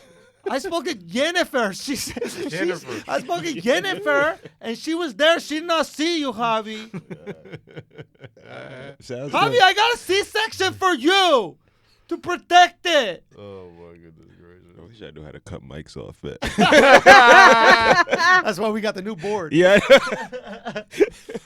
Yo, so LeBron isn't going to be at this Philadelphia meeting. It's LeBron's people, but that's still. No. The Philadelphia representatives are coming to LA to the decision cave. Oh, so no, he tweeted after that. He said something like, okay. for today's meeting, Sixers will meet Y'all with. getting live coverage. Live updates for That today's you meeting. already Sixers. know Yeah, because this happened. That's 2 days old ago. by the time y'all get it. All right, well, For fuck you, today's listen meeting, to this. Sixers will meet with LeBron James's reps, sources tell ESPN. James will not attend this meeting. Yo, what do sources say the gayest way to eat a banana is? I think it's Look me in the eyes. I think it's pretty clear. Look me in the eyes. Put as and eat much it. of it as I can. But then don't bite and take it out.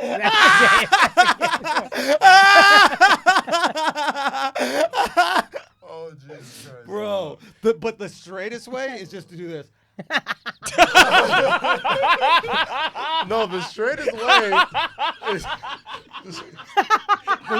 For those of y'all who haven't seen, for those of y'all who haven't seen the video, I just bit the middle of the banana. I was like, "You're not gonna make me think No. this a penis." no. Just caught the top as it was Yeah, falling. the top just fell off because it's not a dick. Because it's not a dick. You know what You kind should of definitely foods just are shaped like peel dicks? off the top and best just throw it in the kind. garbage. Oh my god. It's like super bad. So that's how You know what the best kind of foods are? Yo. They're all shaped like dicks. Andrew must have had coffee. You had coffee, didn't Yeah. you? I had some coffee. You That had shit some just hit it. coffee. This That shit motherfucker, just kicked in, son. this Oh, man. motherfucker on coffee. I got, like, You a 5 imagine minutes him in left the for me, car Oh, when God, he it's was the so worst. Andrew fucking on caffeine annoying. is the Oh worst. my God, son. I was annoying the shit out. Akaash started like deconstructing my mental state and shit. This motherfucker has enough, bro. He started going in therapy mode. He was like, "Why is it you need attention all the time?" I'm like, "Motherfucker, I don't know. Why your shirt look like a mojito?" Ah. Oh man, not therapist. I was like my little brother. I was like, you're not getting attention. You're not getting attention. You're not. I'm not giving it to you. Yo, you You're not- still eating it from the side, though. Yo, he has a How y'all eat bananas, I son? wish I could zoom. How y'all eat bananas? I didn't eat like that. Y'all eat bananas different? He's eating banana like a corn on the cob right now. Which I've never, and they dropped it. That's perfect. That's what you get, goddammit. Sometimes. Oh, yo, I you guys know, y'all have man, to I watch the need YouTube that. on it. You Sometimes have you to gotta watch eat the the banana YouTube like a on this. This fucking- is crazy. Yo, I'm glad you brought this waters because this muffin is dry, man. Fam, you need to dunk that in the water, son. That's impossible to eat by yourself. Oh my god. Oh man. You could barely break it, right? Yeah, this shit is a lot. Yo, if you don't eat banana like corn on a cob, You gay? you might like cocks. I got one more thing to talk about All right, before I got to break out. all right. This potential sale. of Oh, the New York greatest news Knicks. in the history of Knicks. Oh boy. The greatest news in our history of the If you wanna just an idea of how elated. happy This as is a your Knicks Willis fan I Reed moment. was. Yeah. Not even that they sold the Knicks, that they're considering selling the Knicks. But he's rank considering selling shares of the Knicks. There's Oh, it's not the whole team? I don't care. Whatever. It's just somebody. I'm heartbroken. There's 3 greatest moments of my Knicks life. Okay. Right? Yeah. Allen Houston in Miami. Ooh, hit that runner. Right? Linsanity as a whole. Right? The Knicks getting Melo. Like the day they traded for him. I was excited for three? him. Very No, I was excited. excited. Yeah, y'all I were was, both stupid. but I And wouldn't agree with fourth. those 3. But Yeah. but I was excited for John that. Starks? And Yamin on? fourth, I was like a child. I couldn't really fulfill my Knicks fandom. Okay. You know what I mean? When you're like 6 years old, like, yay, basketball. But like Yeah, when you're an adult, you're emotionally invested. That's fair. So I'm talking about where I'm All at. right. And James Dolan potentially selling shares of the New York Knicks? Majority share or? I think enough shares that Between the Knicks apparently he and- wants to yeah. focus on music and some other shit. So Good like, for him. He's rich enough. Great. Do it. You know, Don't I care. saw him and his band in like an intimate setting. Did you? When How I was did the that? show IFC Benders, he owns IFC. Yeah. Cablevision owns it. So he invited. Apparently, he really liked the show. So he invited the cast to go see him and his band live in the fucking what is it called? The Cutting Room. Okay. Right I there know off the Park Cutting Room. Avenue. You guys have been there, obviously. I think That's you, where I saw Chappelle. You saw a there was like a guy code party or something there one time. I saw didn't your Chappelle there girl one do a time. show there? I've yes, done a show yes, there. yes, yeah. And my ex did a show there. Yes, Yeah, yes, I've yes. done a show there. And you've done a show, yeah. Yeah. So that little ass room. Yeah. you That's why I saw Dolan and his Chappelle band. when he was doing when he was getting ready for for his big comeback. Oh shit, he. Yeah. He did like it was you had to like know somebody to get in, yeah. and it was like First a of all, 3-hour show where he's just riffing. Great room, by the way. Yeah, Great it's an room. amazing room. And we watched him and his band perform. Not gonna lie, it wasn't bad. Wasn't bad. It really wasn't that bad, dude. Listen, encourage him. That's what I was Let saying. him know, let him know. Like, you gotta yeah. double down on this, Yo, bro. dude, You gotta you're double like down on Bruce this. Springsteen, Yeah, my yeah, dude. yeah, Like, yeah. yo, do Coachella next year. Do whatever you want, bro. Just get the fuck away from my Knicks, please. You know what really happened? He got around that new, very black Knicks front office and was like, you know what? I think I'm gonna share some shit. Yeah, I went out of here. This is He went to too crazy. catering and saw the seasoned food. He was like, you know what? I think it's time. You know what I mean? We got a black GM, black head coach, black president. Only NBA team in the entire league to have that. And this is why I said the greatest pitch the Knicks can give. Sell LeBron James On Black Excellence. shares of the Knicks. You remember you remember the thing he screamed before he finally fucking jumped off that cliff? Yeah. Black Excellence! He jumped off the cliff. The shit was 10 feet. Which So is I so thought the shit funny. was about to be 200 feet or It's something so like that. funny to watch him freaking out. And it was Like, my literally dude, 10 feet. It's the blackest he's been. To scream Black Excellence when you jump off a high dive. Bro, he literally jumps higher than that cliff.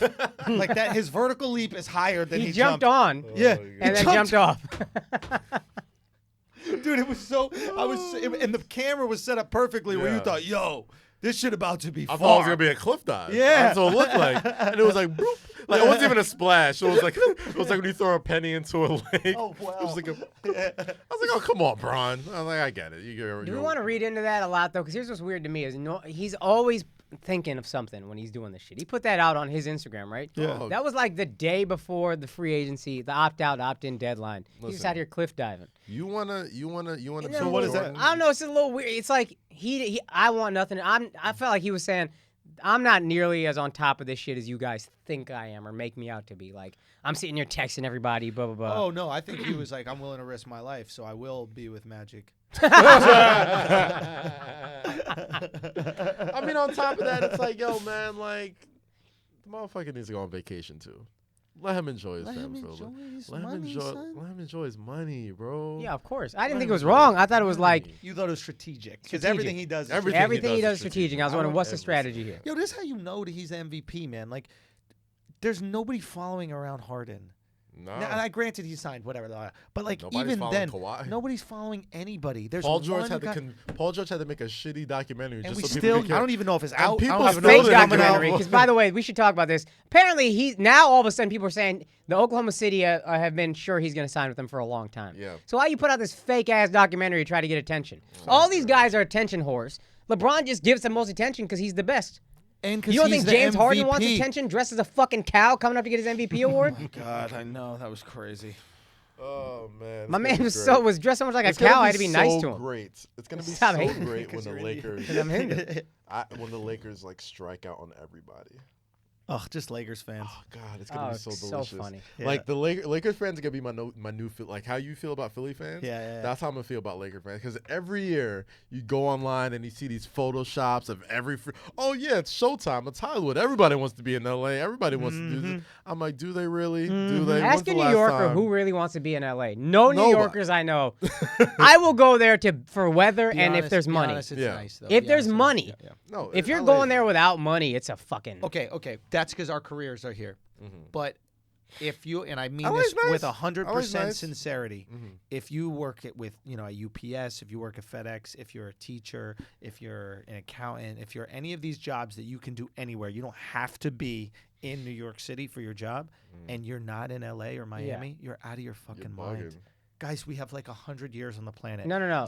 New Half York. of it we're spending in fucking winter. If in the New money York. was equal, I would rather be in LA than New York. That's true. But that's also like saying, all things being equal, I'd rather be in Sudan than Darfur. Wait a minute. I think Sudan might. I'd rather be in fucking Senegal than Darfur. New York is a goddamn nightmare. Like, everything about this place is a fucking hell. The trains suck. Everything's expensive. Weather is terrible. I don't see the sun for months at a time. Saying I'd rather be in LA, that doesn't make LA amazing. That's just a testament to how much New York sucks. Fair enough. Okay, so you don't like New York. I mean, I love understand New York. every argument you made. I Yeah. think is justifiable. I like things about it, but it's a rough-ass city. I know, but what I'm saying is there are other places that are Everywhere else. okay, you could live in Woodstock, New York, but it's not as nice as LA. Like, here's the reality of the matter. You get to a certain age, and if you're young, this doesn't apply to you, but you get to a certain age Quality where of life starts to matter. quality of life starts to matter. It's like it not raining is nice. It being sunny out is nice. And we got to take into account, none of us have kids. None of us have are kids, nothing married. like that. We're talking No, about, no. and I'm saying, if you're doing a job that you can easily do in LA, working for FedEx, you don't want to take the package to the house in the warmth. But that's why You don't want them cute little FedEx shorts, but a little FedEx button down. You know what I mean? Like that's But that's the why life. I'm saying, yeah, LA. But also, if I was thinking money, because LA's expensive, I would go Dallas, So is New Houston. York. No, that's what I'm saying. Oh, Other Dallas is fine Atlanta, too, sure. Atlanta would be dope as fuck. Miami, dope Sure. as fuck. LA Yeah. just expensive. Yeah, no, Atlanta's good if you like weed loop in your ass. I might need to go to Atlanta. Sounds like two great things. Yo, why does Some of Atlanta your have this favorite gay things, rap? man. Because there's a lot of gay people. Like, it's Oh, pretty why simple. is it That's like- just how that goes. That makes sense. It's like it's a rep. It's like no. It's like there's a lot of homo. It is super gay. I do wonder why I saw down low gay, so much down low gay. Yeah. What? That's the thing about Atlanta. It's a lot of It's a lot of secret homo gay. thugs. Because black people don't allow you to be gay. Yeah, but then why do they? But then why do they all? That's why. But then why do they all go to Atlanta? It's just the most black Power in people there. numbers. Because it's the highest gay population in the country, from what I understand. That in San Francisco, no? Dude, San Francisco. I heard Francisco's- like percentage-wise, it's San Atlanta. Francisco's like America's butthole, though. Yeah, but I heard Essentially. percentage-wise. New York is. Yeah, this shit gay. Well, Nobody's gayer it than New balances it out in New York. New York, the thing is like New No, York it gay. don't. The Bronx is so, balances it out, but ain't nobody going to the Bronx. Yeah, there you go. Staten Island balances it out. I'm gonna we got enough take. If I gotta take a ferry to go be straight, it ain't that straight. I'm taking a ferry. There's so much aggressive city parts of New York that it balances out like the fucking Chelsea's of the world, and you know, what's the I live in Hell's Kitchen. That shit gay. Hell's Kitchen is super gay, though. Mad gay neighborhoods in New York, Yeah. yo. Let's keep it very real. Yeah, very gay. But San Francisco as a whole, just like There's one gay neighborhood in San Francisco. yeah, but the whole San Francisco. That's what it's called. They're not gay. They're dirty. It's different. It's very different. And Yeah, they're, like, gay soft. people aren't homeless. I don't know. What you No, understand. they're the rich ones. Yeah, they Everybody else is just dirty there. That's why there's so many homeless people, because the gay people just kicked them out of their houses. Like, nah, we got two incomes. We don't have kids, so we can afford this. You get the fuck out. Bro, it is the only city where you don't know who's homeless and who's not. This is true. San Francisco, right? This It's is just true. like, is this guy homeless or is he woke? I'm like, is this Nah, the I'm homeless like, is people. this The homeless chic? people are the ones with confidence. Yeah, the rest of them are just Yeah, they're the ones who'll talk to you. yeah. Oh, Fucking San man. Fran. Fucking San Fran. Okay, what else? Great place. Last thing, just to tie two things together, I do hope LA gets Boogie. Because that's when I knew They LA was deserve desperate, Boogie. was when I heard, now that they think they're going to miss out on Paul George, LA is trying to get a meeting with Boogie. And Yeah. I was like, bro, you the only ones. Who ripped his You could fucking get that meeting. Achilles in half? Like, Yeah. yeah, like okay, sure. That's Like, how you're going to get LeBron's Bron. gonna be torn like, oh, yeah. meniscus, torn Achilles, Mhm. torn. I don't know. Doesn't make butthole. sense to me, man.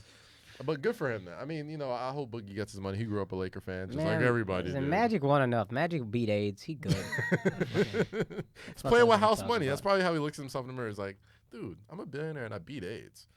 I'm playing with house money. At He's this the point. most successful AIDS patient in history, right? By far. I Not mean, even close. Who else Who? could they compare it to? Magic? Yeah. Greatest AIDS patient ever. He's the GOAT of AIDS patients. For sure. Why is his doctor not famous? That's a good question. question. That's a good question. You feel like you would like just We know Dr. Miami, and he just makes fake tits. There's a doctor True. that cured AIDS. And you know what I mean? he Like- found the concoction. yeah, and we're like, oh, Magic's so rich he cured AIDS. Not by himself. nah, bro. With a fucking doctor. Some doctor was like, hey, try this shit, try that shit.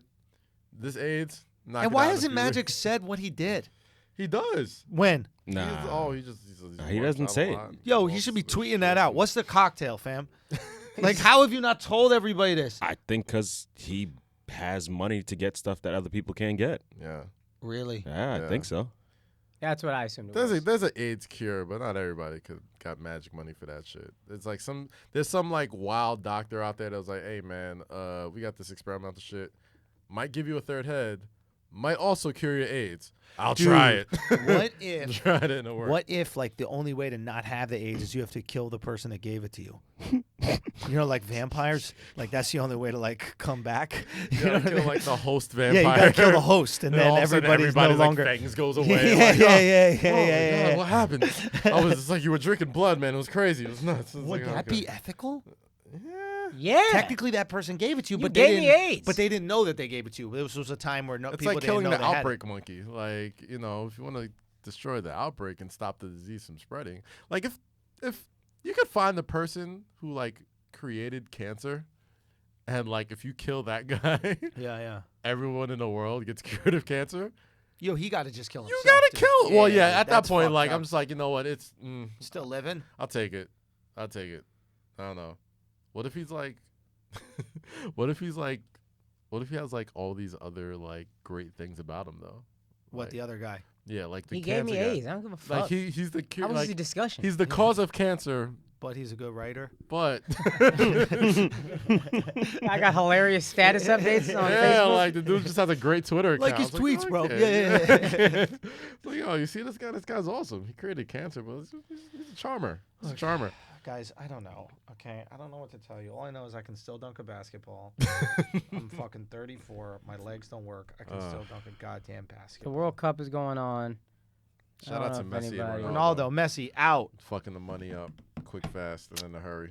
You know what's funny though is Ronaldo was like, if they just won this match, the Ronaldo Messi debate is It's over. really Ronaldo favorite. It's over. Like, I mean, it it's- should be over already, but it's over. It should be. It should be over, but if he wins, it's over. Now the Messi guys are like, well, all right, fine, you had a hat trick in one game, cool. You made it to the exact same place we made it. Yeah. That's cool. Yeah, and Messi scored. Yeah. You know, And you didn't score in the game you lost. that's right. So what you gonna do? Yeah. He pulled it a lot. It got pulled a lot back the other way. If they made it further, and if Ronaldo had one goal, That's it. Yeah. Done. yeah, it's. I mean, I don't know much about soccer, but that seems like a pretty solid case. Yeah, I like just having a take on this and knowing nothing to piss off soccer people. We should come with flaming hot takes. Who's left in the tournament? Do you know? I don't know. Uruguay, or some France. shit. Mexico? Is Mexico still in? Yeah, they got their All right, match go Mexico. soon. Mexico, that's my pick. Mexico's winning it all. Shout out to Mexico. America South. Yo, Mexico's the funniest, bro. So South Korea You know what freaked me out? South Korea beats Germany, which Yeah. allows Mexico to advance to the Right. next stage. And then Mexican fans go to the South Korean embassy in Mexico City, and then they just start picking up Asians and like hoisting them in the air and thanking them. Like they're just picking up random Asians on the street and they're thanking them as if they're all South Korean. And then Sounds lit. the ambassador gets into it. He's like raising his hands and cheering, dude. It's one of those things where you're like, God, I wish I was this invested in something. It would be fun to be Is it this like invested. one Mexican picking up an Asian? Because that would prove to me how strong Mexicans are. They could just pick up a dude. And Mexicans are not big people. They could pick up an Asian's about the same size as a Mexican. He's just Right. lifting it up like a Yeah, fucking. but Mexicans are wider.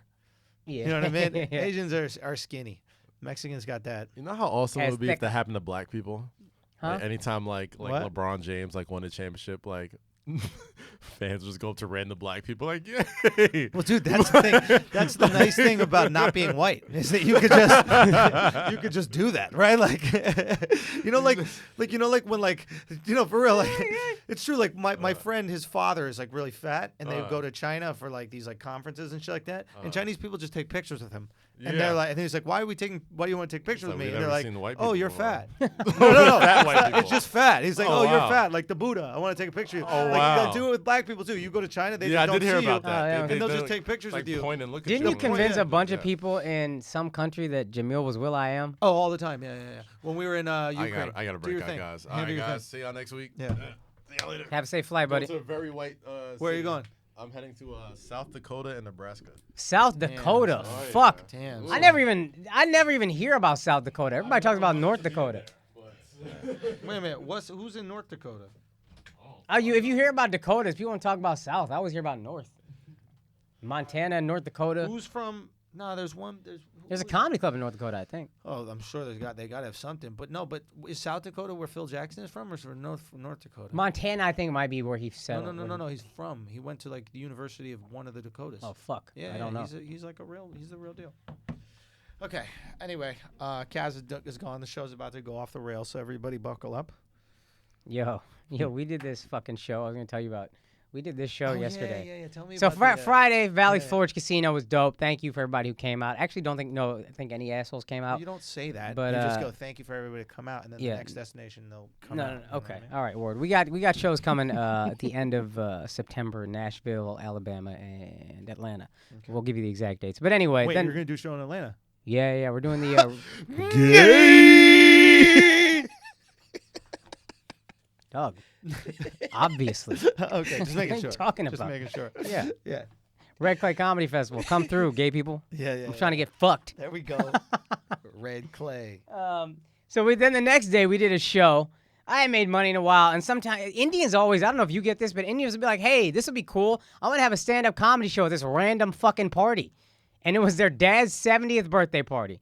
And then we go there, and they're paying a little bit, nothing crazy, but I always feel bad, like really proud, like gouging Indians for money. So I do money that's reasonable. I haven't made much, so whatever, I'll take it. We get there, it's outside. Okay. The microphone. Backyard. So there's a house in the front. House in the front yard. Giant church right in front of the house, which is already just a little, I'm just weird. I don't know. I'm just going to a party full of Hindus. Sure. Giant church right in front of us. Sure. And you walk into the backyard, Long Island, and it's a huge backyard, and then just tables. Just kind of like scattered haphazardly. And I'm like, where do you want us to perform? Like, oh, just in the middle of the tables. Real quick, that's a great idea to buy a place right in front of a church for an Indian family. Because right when all those Long Island dudes are about to commit a hate crime, you can just be like, Jesus is watching, guys. I don't know. Jesus is watching. Fuck. What would he do? Yo, just speaking of Long Island stereotypes, on the way back, legitimately, shirtless dudes get on the LIRR, finish an entire bottle of Jameson, and they're doing pull-ups on the fucking train. I love them. These people are fucking monsters. Love them. Go on. Anyway, we're doing this show, and I'm like, where do you want us to perform? Like, oh, just in the middle of the tables. And we're like, all right, that's probably not a good idea. How many people?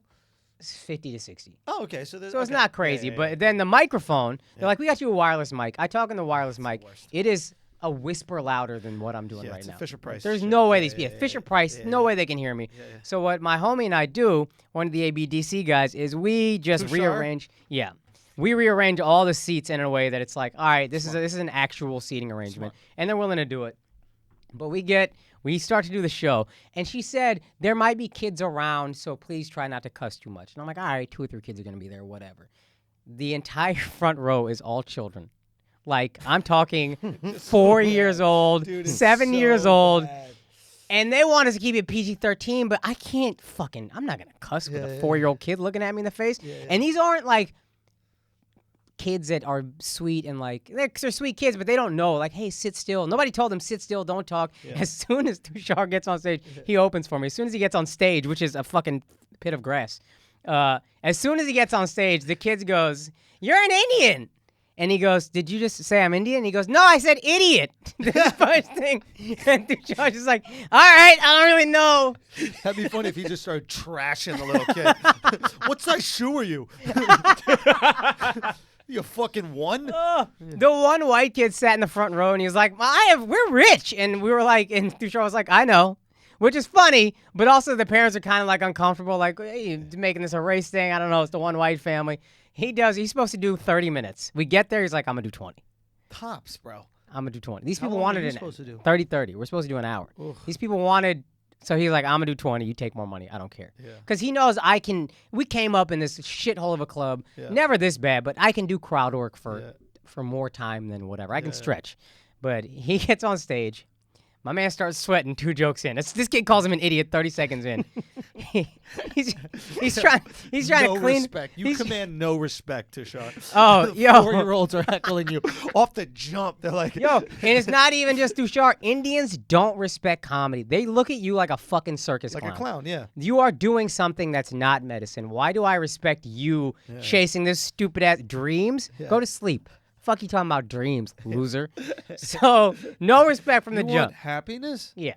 What is Yay! that? There's a reason we have multiple lives. You first become a doctor, and then you'll be happy the next one. That's exactly what it is. It's happiness. You can use that. That might be funny in a bit. I feel like I used to say something to the effect of that, honestly, but there's also just like This is how comics always do. this idea of If one of them says something funny, he's like, "Oh yeah, I used to say that kind of something like that." no. We because we've talked about this shit for a long time. This idea of do what makes you happy. We said this at the exact conversation. This is a super American idea.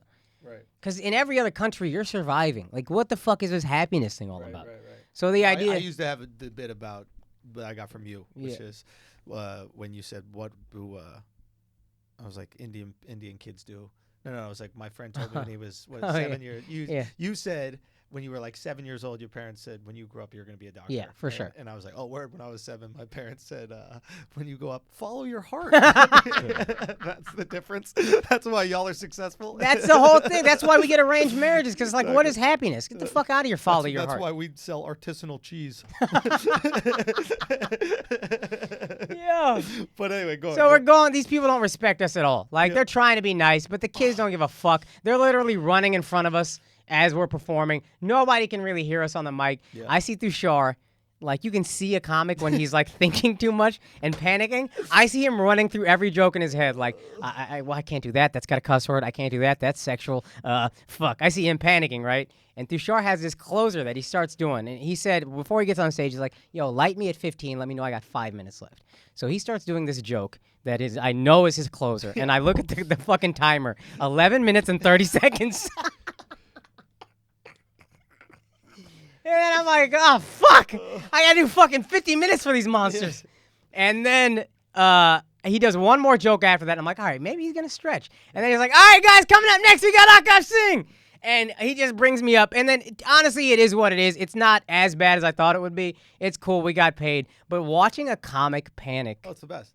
And cut his set in half is the funniest shit on earth. Tell them what we used to do to Blau at the Village Lantern. Holy fuck. Dude, so when we first started, I'm going to let Akaash tell the story, but when we first started comedy, we would all do comedy out of this small bar that had a downstairs like room that we turned into a comedy club called the Village Lantern. Yeah. And it was in Greenwich Village. And they literally just gave us the room, and we could do whatever we wanted with it. We could organize the show times, and we would beg people on the street to come in. It's called barking. Hey, guys, we got a free comedy show right downstairs. If you want to come check it out. Yeah. That's exactly every person that walks by. Swedish people into the basement, and I don't know why the fuck they would go. And the first two people would walk into a dark basement by themselves with no one else around. Yeah. And that was the hardest, to make the first group stay. Once you got a group to stay and somebody walked in and they saw other people there, they're like, okay. Every group gets easier than the last one. Yes. So that's how we set up every show. And sometimes you'd have, 40, 50 people in this small. The room was actually great. Yeah. If it was full, it was a great room because it was so tightly. Yeah. It was like a coat check room. Yeah. Like it was small, but it could be amazing, and nobody was watching us, and we had this ability to like offend people, piss people off, try like fucked up jokes. Yeah. It was great. Okay.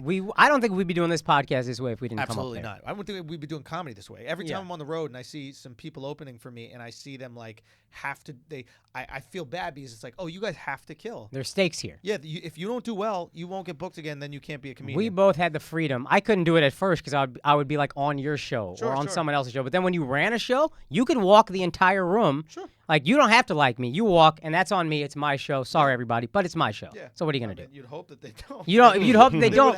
You'd hope they don't, but that's a part of the process of me figuring out what me is. You're going to say some real dark shit or stupid shit that is in an effort to get to the truth before you get there. Dude, it's, this weekend is a perfect example. Friday night, I did 4 shows in the city, and I would say I walked minimum 4 people a show.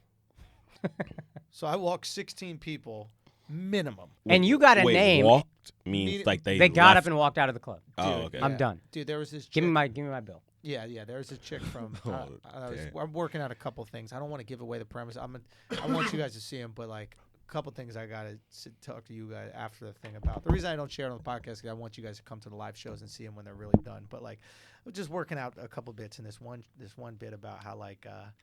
Just one bit about how like it's not that bad to be a woman here in America. It's not that bad. Goes, no, it's great. Incredible. But I talked to And this woman goes, yes, but it could be better. And then I go, where?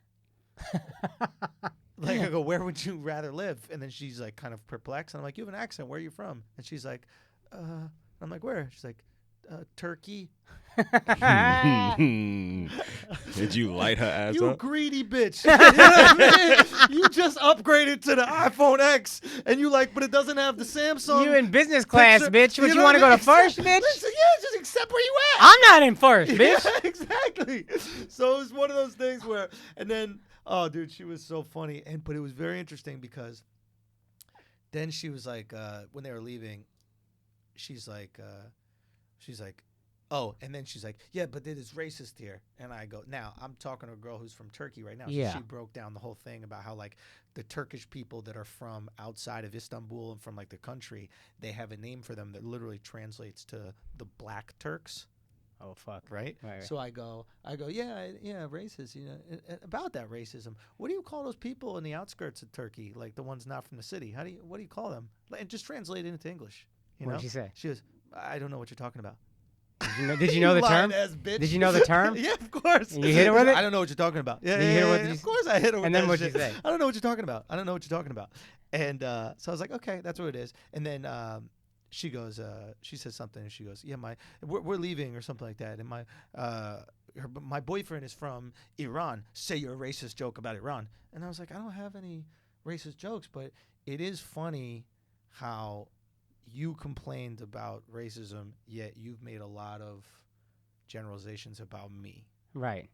Right? Yeah. Like, not once have I said anything about you, Right. but your assumption is a second. You talk about Turkey. I have a way of thinking in a second. Yeah. Whatever way of thinking. So they fucking left. Some other people left. I mean, I just had two girls in the front row furious about. Just these two girls were so fucking mad at this other show, and I asked them. I go, yeah, like what's really wrong? Like, what do you hate right now? They're like, Trump. We just fucking hate Trump. And I was like, what do you hate? You know, like, I'm sure there's reasons. Like, what do you hate? Just so many things. Just give me like one or whatever. There's so many. I was like, all right, give me 5. And she's like, well, the tweets. And I was like, well, yeah, like, what's one of the tweets? And they're like, there's just so many. I'm just like, do you think maybe you just hate him because you're told to hate him and you don't really know? No, it can't be that. What are you talking about? Yeah. What how I can't believe it. In defense of the tweets, there are so many tweets that are like, this is crazy. There's a million tweets. Picking out one is tough on the spot. You're like, yo, there's Is so it? many. Like, I could name 1,000 things about Trump that I could put good arguments behind and say whatever. But when you're a 21-year-old white chick, it's just like, I'm told that I'm 21-year-old white girl. I can't. You are a fucking. You're. What's higher than a queen? What's higher than the queen of the goddamn country? I don't understand.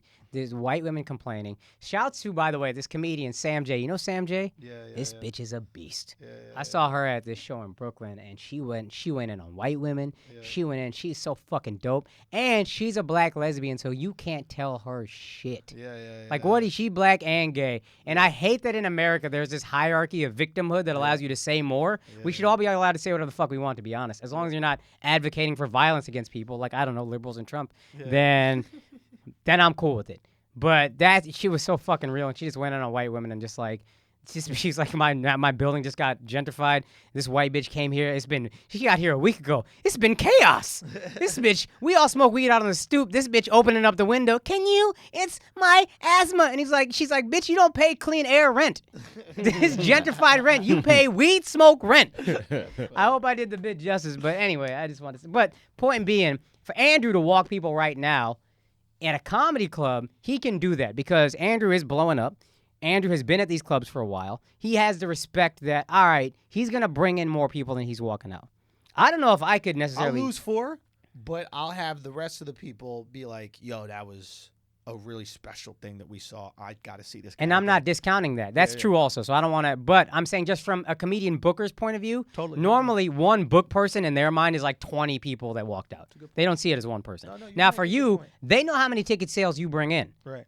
And they do, and the crowd is laughing. But even if you had no name and you crushed, but 4 people walked out, the booker would be like, I don't They like gotta that. consider that. Yeah. And that's what I'm worried about on the road for these kids. I'm like, how can they develop? Exactly. Yo, I'm not gonna lie. I gotta say thank you to New York Comedy Club, the Comic Strip, Comedy Cellar, Stand Up New York. Like, they've really allowed me to do some, like, grow and like do like really kind of offensive and risque bits and piss people off. Like, there's been times in the strip where I just fucking piss off the whole crowd, and then months later it turns into like a really funny joke. But like, they took my side. That is dope. That's rare. Like, how? Think about all the businesses, right? That like somebody tweets one thing that like a worker at the business did, right? That like is dope. one Starbucks, called the police on the black dudes. Then the whole Starbucks is like, we're firing the manager. Yeah. We're gonna do retraining. And these comedy clubs, they're just like, oh, you didn't like it? Don't come back. I will say this. I love That's all those brave, clubs. yo. I love all those clubs. Yeah. And the Cellar's incredibly loyal to their comics. God and bless. I'm not into the Cellar. I haven't really done the audition thing yet. Yeah. But I respect the fuck out of that. Having said that, also, you bring in a lot of money, so they're not really going to be like, yo, what the That's fuck? fair. So you have more room to grow. And that's my point about the Lantern is we could do all that shit there. Yeah, yeah. Oh And my when God, we that's were distracted us young from the and Lantern. like angry, like people might think we're angry now. We were angry for real back then and mean as fuck to audiences and more so to each other. And this is tying it back to the story. If one of us bombed, and I went through about a year of bombing when we first met Andrew and me, so I bombed my dick off. But we did not let that slide. And we had one comic friend in particular, Michael Blaustein, shouts to Blau, who would always take bombing really badly. So it made it even more fun to pile onto him. And we heard this story one time about this dude named Smokey Suarez. Shouts to Smokey, hilarious dude. A dude was taping his own set and he was bombing, and then Smokey looked into the camera and was like, "You dying right now." So every time Blau was bombing on stage, Andrew and I would try to find the most. Videotape himself. He always videotaped himself. Andrew and I would try to find the most creative ways to look into the camera and go, "You dying right now." We would do this thing where in comedy, when you give someone the light, it's letting them know that they have to get off stage in a couple of minutes, Yeah, right? right. So what we would do is we would go underneath his camera, and then slowly the camera would be a little bit above our head, but you couldn't see our head, and then we would slowly elevate up in front of the camera with a candle and just go, "You dying right now." So, but we wouldn't tell him. So, and we wouldn't say shit at dinner. We wouldn't say nothing. So he's just going back over his set, trying to look at what he can improve, trying to look at how he can get better. And he's going through the set. He's taking notes, all shit. And then he sees Akaash's face pop up with a candle right next to him. "You dying right now, Blau." Oh man. Son, there's a video. One of the first YouTube videos I ever made, and it's deep in my YouTube search. I don't even know if you. It's called "Leaving Out Blau," Oh fuck yeah. and It's to this day one of the funniest things we've ever done. bro, it is fucking what we did to Blau early on. I don't know how he hasn't shot up a fucking mail station or whatever that is. Bro, dude, what we did is we videotaped, and this was on like flip phones, like maybe not flip phones, but It was like back in early the day, like iPhones. shitty phones, right? We videotaped ourselves going to see a movie called Prometheus. Yeah. Right? But what we did is we asked Blau to run the show for us and didn't invite him to the movie, and then filmed. This is how one of our much- best friends. Oh, it was a great prank. And We we're- would prank him all the time. Like, he would take a nap. We'd just dump water and bananas on him. So, like, yeah, I know. It's weird. Why are the bananas in there? You know how awkward that is when you get a whole thing of water dumped on you and then there's some bananas? You're like, what's going on? I remember that was show promo. We were trying to promote shows that we did in like San Fran, and we just pranked each other. Yeah. And then you said like I was on the phone, and you were like, how funny would it be if I just dumped a thing of water on Blau sleeping on my bed right now? And I was like, yes, film it. So he filmed himself. I remember you filling up the water, and then you just peeled a banana and threw it in the water. And then you just filmed yourself throwing it right in his face. God, we were ruthless. I'm gonna get And that Blau, for the video. record, is like, I think it was more fun because he's like a good-looking dude that everybody just wants to hate, but he was a good sport about it always. Hold on. So it would just be funny to just fuck with him. Go look up "Leaving Out Blau." It's Andrew Schulz vlog, "Leaving Out Blau." This is 6 years ago. See if you can get it up on YouTube and play it on this thing right here. At least for the people watching it on YouTube, because this is. Can you look it up? I don't have my laptop, but I can add it in. Oh after. no! Yeah. I'll get it right now. I'll do it right now. But this is. You don't have to include it. People can look it up, but this is how it starts. On June 18th, 2012, Andrew Schulz, Akaash Singh, and Case Rosso saw the movie Prometheus. Right? He goes, they did not invite their good friend and male model Michael Blaustein. This is when Mike was modeling. Yeah. And then we next put a picture of him with like in the shower. He like had one of those water pics, like water's dripping all over your body. First of all, it's already bad to be like an actor who's trying to be a comedian, but like a male model that's trying to be a comedian is like the most hated thing in all of comedy. So he has a picture and there's literally water dripping off his face and down his butt chin. Can you see that picture? Yeah. Can everybody see? Yeah. Okay. Okay. So leaving out Blau, the movies. Yo, what's up, Blau? This is us calling Blau. It's me, Akaash. What's up? And Case. And currently, right now, you're receiving texts from Akaash and Case about. Oh, I'm not calling him. I'm leaving a voicemail or something. At the Village Lantern, so that the three of us can go see Prometheus. Without you. You have no idea what's going on. You assume it's some emergency shit I have to take care of. You don't know what's happening. You have no. Let's ask Case. Just kidding. You know what's happening right now, Blau? But we're about to see Prometheus. The shit is about to go down. What are we doing right now, Case? I have a lot of enthusiasm inside. You're not seeing all of it. That's why I didn't go to Case. That's why I didn't go there. What's up, Blau? This is, we're currently at the movie theater buying tickets. Look, that's how much it is. That's how much you're saving. So just to clear up, I'm not talking to him. What I'm doing is telling him all the fun we're having. It's a play-by-play. Yeah, it's a play-by-play of what we're doing, so that he can watch it later. Yo, matter of fact. Those are your savings today for not coming to see Prometheus. Hey, what's up, Blau? We're just getting some treats. You know what I mean? Just getting some popcorn. We got a Sour Patch Kid. It's Sour Patch Kid Mondays. Oh, hey, look who's texting me. This is you. Hey, Blau, I know it's really hard to see us and hear us. During the previews. We're about to watch Prometheus. Previews are bananas. It's amazing. Still watching previews. Total Recall looks dope. Maybe we'll leave you out of that, too. Hey, Blau. Hey, these are the faces of guys who just saw Prometheus. I'm exhausted at how much fun I had just now. You know what? I can't think of anybody I would have rather seen it with.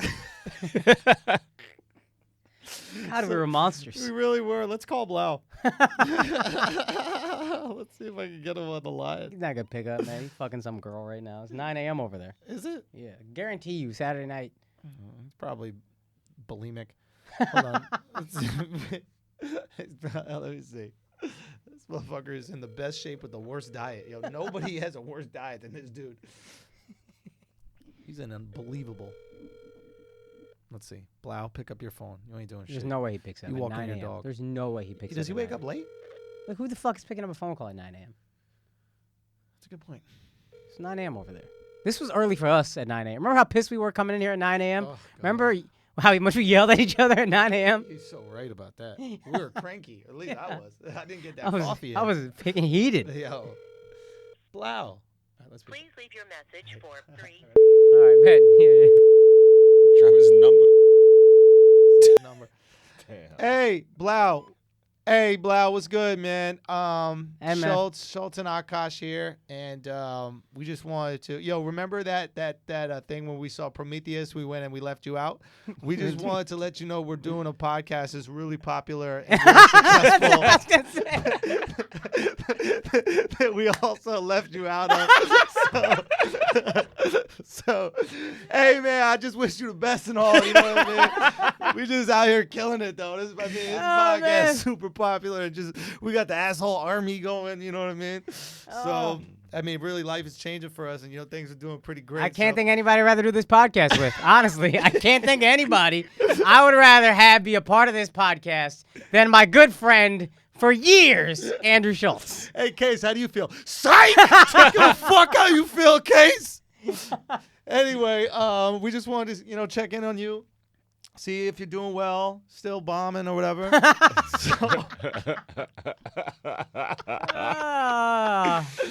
Hey, man, we just kidding, bro. We just want to say we love you and, hope everything's going well. Move back to New York, man. Yeah, come back we to miss New York. You. Why the fuck you don't even got a girl out there? What the fuck you doing, bro? I think that's actually the best is being single in L.A. Yeah, you got a good point about that. Fine. Get a girl, then move her back to New York. Yeah, for sure. Make her miserable. For sure. Anyway, your number's on here, so you're probably going to get a lot of texts from people, and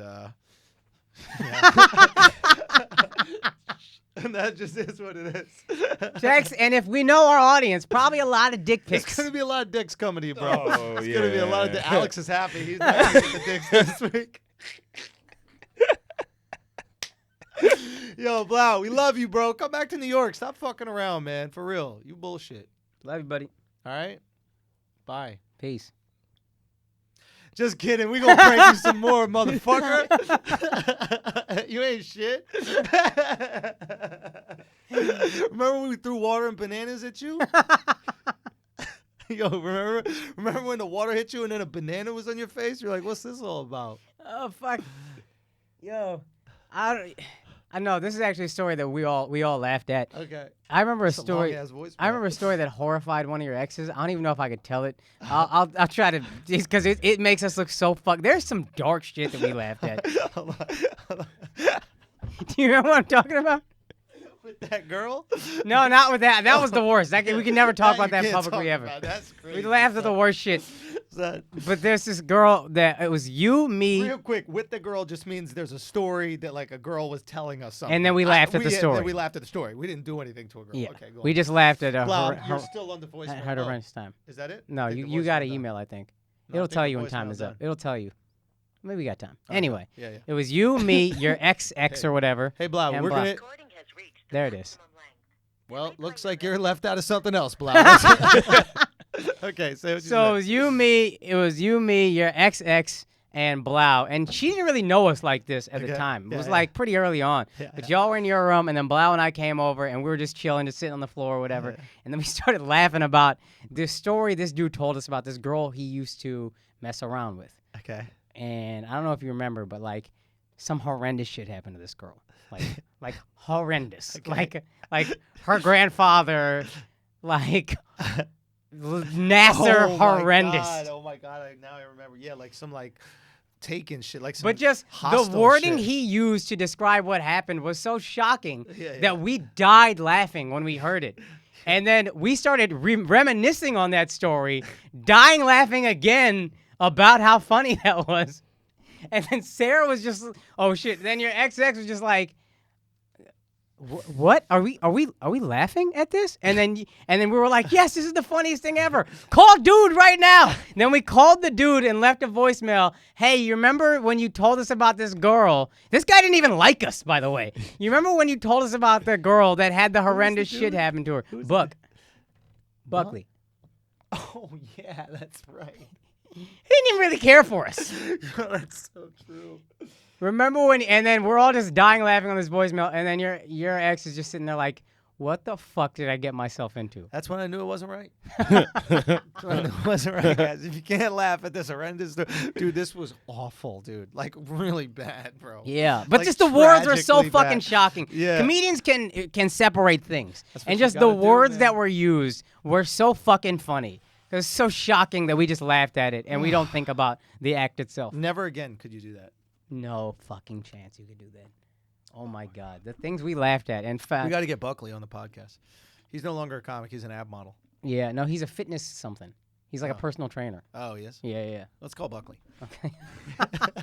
Let's just call all of our friends. Let's remind him about that story. Yo, we should do a thing where we call every one of our friends that quit comedy and just ask them if life is better. Probably is. Yeah, you're Probably right. is. Maybe we shouldn't do that. I just did a gig for 4-year-olds yesterday, so you know, it is what it is. All right, look, I want to let y'all know about some dates that I got coming up, man, and then we got to wrap this shit up. I'm going to be, real quick alert, Montreal, Just for Laughs Comedy Festival. I'm going to be doing Views from the Sis at the Just for Laughs Comedy Festival, 7-27, okay, the 27th of July, July 27th, Montreal Comedy Festival. Now, it's a very small room. It means there's not a lot of tickets.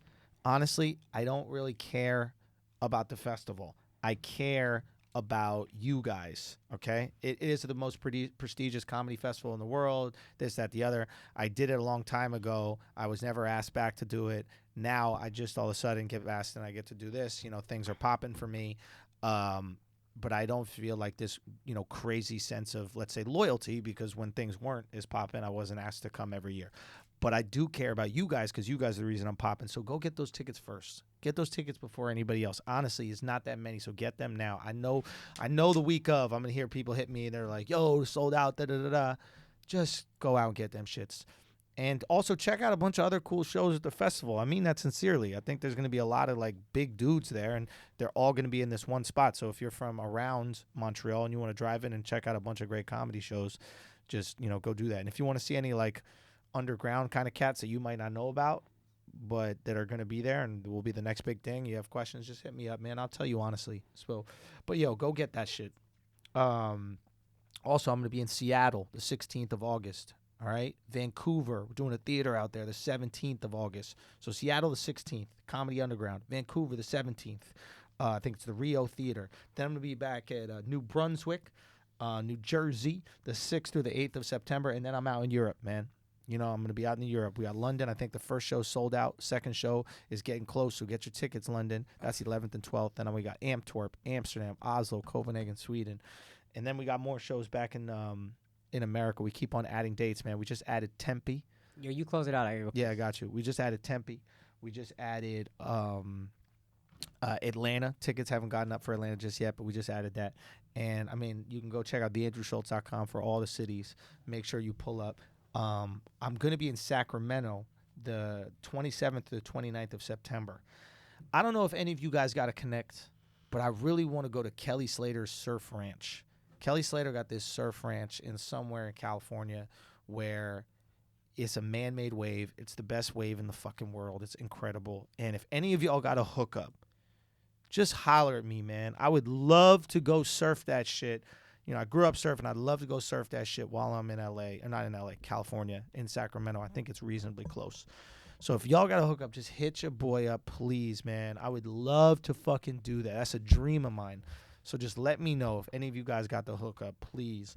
And also just go check out, man. We're going to be in Sacramento, San Jose, Portland. We got Madison, Wisconsin, Milwaukee, Chicago, Boston. Tons of cities, man. Go get those fucking tickets. I'm coming to your city, and we're still adding dates, man. So if we haven't hit your city yet, we will. Just give us time to get there. But Atlanta, I know a lot of you motherfuckers have been asking me for that Atlanta. It's going to be at the Relapse Theater. Okay, so make sure you gobble them tickets up real quick once we get that link up. All the links are going to be at theandrewschultz.com. Thank y'all so much for coming out to my shows, man, selling these motherfuckers out. It's been amazing. I'm going to be in Belmore, Long Island, the 20th and I think the 21st of July, and I'm going to be working out some newer shit. I think the last time I was in Long Island with Views from the Sis, so I'm going to be working out a bunch of this newer shit out there, and yeah, so if you want to pull up while you're out there, do that shit too at the brokerage. But thank y'all so much for taking care of your boy, man. It means a lot. It really does mean a lot. And I think, what's up, homie? Talk to me. No, I'm just looking at a picture of my ex because it's a birthday. She's fucking still bad as fuck. Man. Yeah, son, you got good taste. Man. That's on you. You cracked. You cracked that. I want to get the asshole army to just jump in and DM. Nah. We not doing that, bro. That's how you get arrested. Just sending dudes at chicks DMs.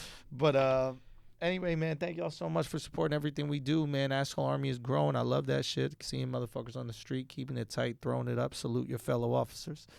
Yeah, it's amazing what we're doing with this podcast, man. I can't wait till next week when we tell you a little bit more about Blue Chew and some other things that are going on. We got some very cool shit popping, man. And it's all because y'all show immense support, man. It's very special. So I'm very appreciative.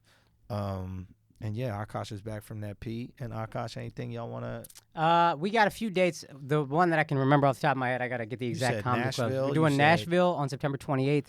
I believe, or 27th. Okay. Huntsville, September 28th and 29th. Is there a website they could see it at? That's what I'm trying. I think they're sending me the comedy clubs right now. We got the Red Clay Comedy Festival in Atlanta, September 30th. Zany's in Nashville, September 27th. And Stand Up Live in Huntsville, September 28th and 29th. Look at that. And we're doing our thing. We're trying to build a thing here. What's Huntsville? Huntsville's got Stand Up Live. It's like an official club.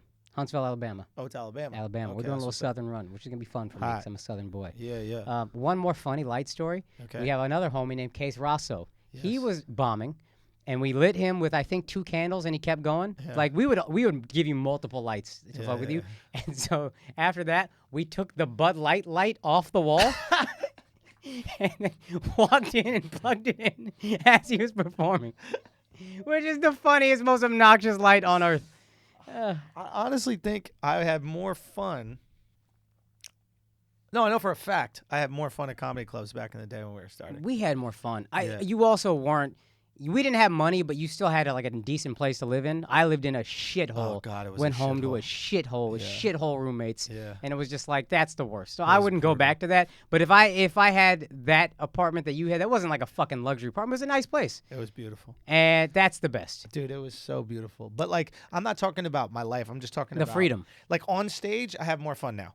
But after the show, Camaraderie we had. it was the crazy. camaraderie, and like nobody had anything. We had fucking nothing, all of us. Yeah. You know, and there was no TV, no opportunity, no nothing. And it was just, we're there just for comedy because we love doing it. And every night you never knew what the fuck was going to happen. So your expectations were so low. Every night you're like, I don't know if we're going to get a show off. So if you get a show off and you do well, yeah, it was amazing. right? So and now we go into situations where like, oh, there's gonna be people here. They're supposed to laugh, and if they A bad don't- show has crazy stakes too.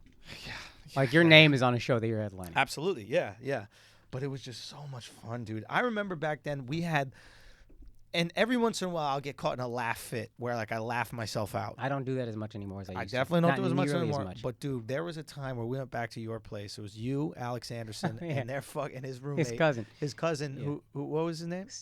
Stefan. Yeah, Stefan. something. Yeah. Stefan, whatever, just massive alcoholic. Just life is a complete mess. Yeah, mess. But Just a those people dump. are really funny a lot of times. And they were telling a story about a like youth hockey. They grew up in Boston. They grew up in Boston. with just trash. Yeah, trash. So a youth hockey league, right? And they were from I forget where they were from in Boston, but they were playing a team from Revere. First of all, yeah, the idea. First of all, that made us laugh was there was heckling at the like Pee Wee hockey games. The Pee Wee hockey games.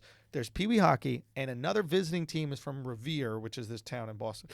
Is visiting them. Not only did they have heckling, they had a song, and this is how he phrased it. Oh, dude, we had a whole song knocking Revere, dude. We're the parents would sing this the song. parents to the would kids. sing the song to these kids that are playing hockey, right? And we're like, okay, what's the song? And he goes, oh, sick. Okay, here's the song. And he goes, go.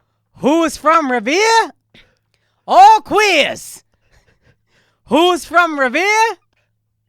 A lot of queers. Just a bunch of fucking parents on a Saturday morning calling kids queers. Dude, it Oh was my so God. fucking Boston. And I remember him singing this song and like getting into it and being excited about it. And I was fucking crying, dude. I was literally laughing. That's the hardest I've ever seen him I laugh. couldn't laugh anymore, dude. Was there more that was added to it? I forget. Those are the only ones. What killed me was the off rhythm of just the second time being Who's like, yeah. a lot of queers. A lot of quiz. Oh God, that was so funny, man. Anyway, Anyway. good times. Oh, the good times. We're blessed now, though. Don't get me wrong. We're absolutely blessed. But for anybody who is thinking about the journey of becoming, a comic or artist or any sort of thing in the creative field, there is a lot of joy in the grind and like the mud part of it. You're in the mud for a long time, but there is so much fucking joy. And my mom would always tell me, because she was a ballroom dancer, but she would compete, and she ended up being 3-time U.S. ballroom dance champion. But before that, she would be like, enjoy the journey. She'd always say that to me. She'd enjoy the journey. And I didn't realize it till I started to get some success that like, dude, those moments where you don't have anything to lose and you're just hanging out at a fucking diner and roasting each other afterwards and like developing your first funny joke or your first like developing stage presence and starting to like kind of figure shit out. And it was like, oh, dude, so much fun. So even though you're in the mud, It might be different now because Twitter and all that gives you a certain public scope where you're kind of always being watched. But I would think for you, this is the most fun part because your career is like, it's all about to blow up. No, and I'm not don't get going me to wrong. all that, but like, Don't get me that wrong. would seem like, not that you're not enjoying it, but that would seem like, of all of it, that's the most fun. son, this is great. Don't get me wrong. I'm incredibly And appreciative. I'm not saying you're not, but I'm saying like, that's the most fun. it's absolutely great. There's always, you always have these feelings of, okay, what's going to happen? What is this? What, is this just now or is this just fleeting? You always have that like anxiety and insecurity that goes along with it, right? And I think that's what like pushes us. Tom Brady thinks he sucks every year, right? So he gets up and goes to the gym, right? But like, there's just all I'm saying is for people getting into it and they're like, oh, I'm going to be in the mud for so long. Is it worth getting into it? The mud is fun too. Yeah. There's beauty in the mud. There's so much beauty in the mud, dude. It's so much like those little videos with Blau. Like that whole day was fun. And the camaraderie, you got on Guy Code pretty early, and that got you. And then you were also a beast, but that got you into the cellar pretty quickly. So we had to kind of grind at the lantern longer. Yeah. You missed out on a little bit of the camaraderie. I did because it's just like we're just in this shit forever. That's where you get the closest. Yeah. While and out, we're all close because before you go on the show, like before you film, there's a workshop for 3 weeks where they just fucking drill you over and over. It's cutthroat. He's talking about cutting people from the whole series, and you just get those are my boys forever. We did that. We came up with that. Boot camp. Me and Hitman. Hitman, I have nothing in common, but we came up through that together. So I'll always have love for Hitman. He'll always have love for me, and that's just what it is. Yeah. No, it's a good process. Just get into it, do it, man. I really inspire you guys just to fucking just go for it. I'll be doctors. I'm still gonna do that. All right, fine. Be doctors. Be miserable. No, look, if that's what you want to do it too. But like, at least give it a shot. And if the idea of being in the mud deters you, just know there's a lot of fun in the mud. That's all. I'm not gonna go on a long diatribe. I'm not trying to be I have no messiah complex or preach to you guys or anything. Do whatever you want with your fucking lives. But I'm saying there is fun in the mud. That's all. There's fun in the mud. Like plenty of gay guys have said in the past. There's fun in the mud. This has been another episode of Flagrant 2. God bless. Have a great day.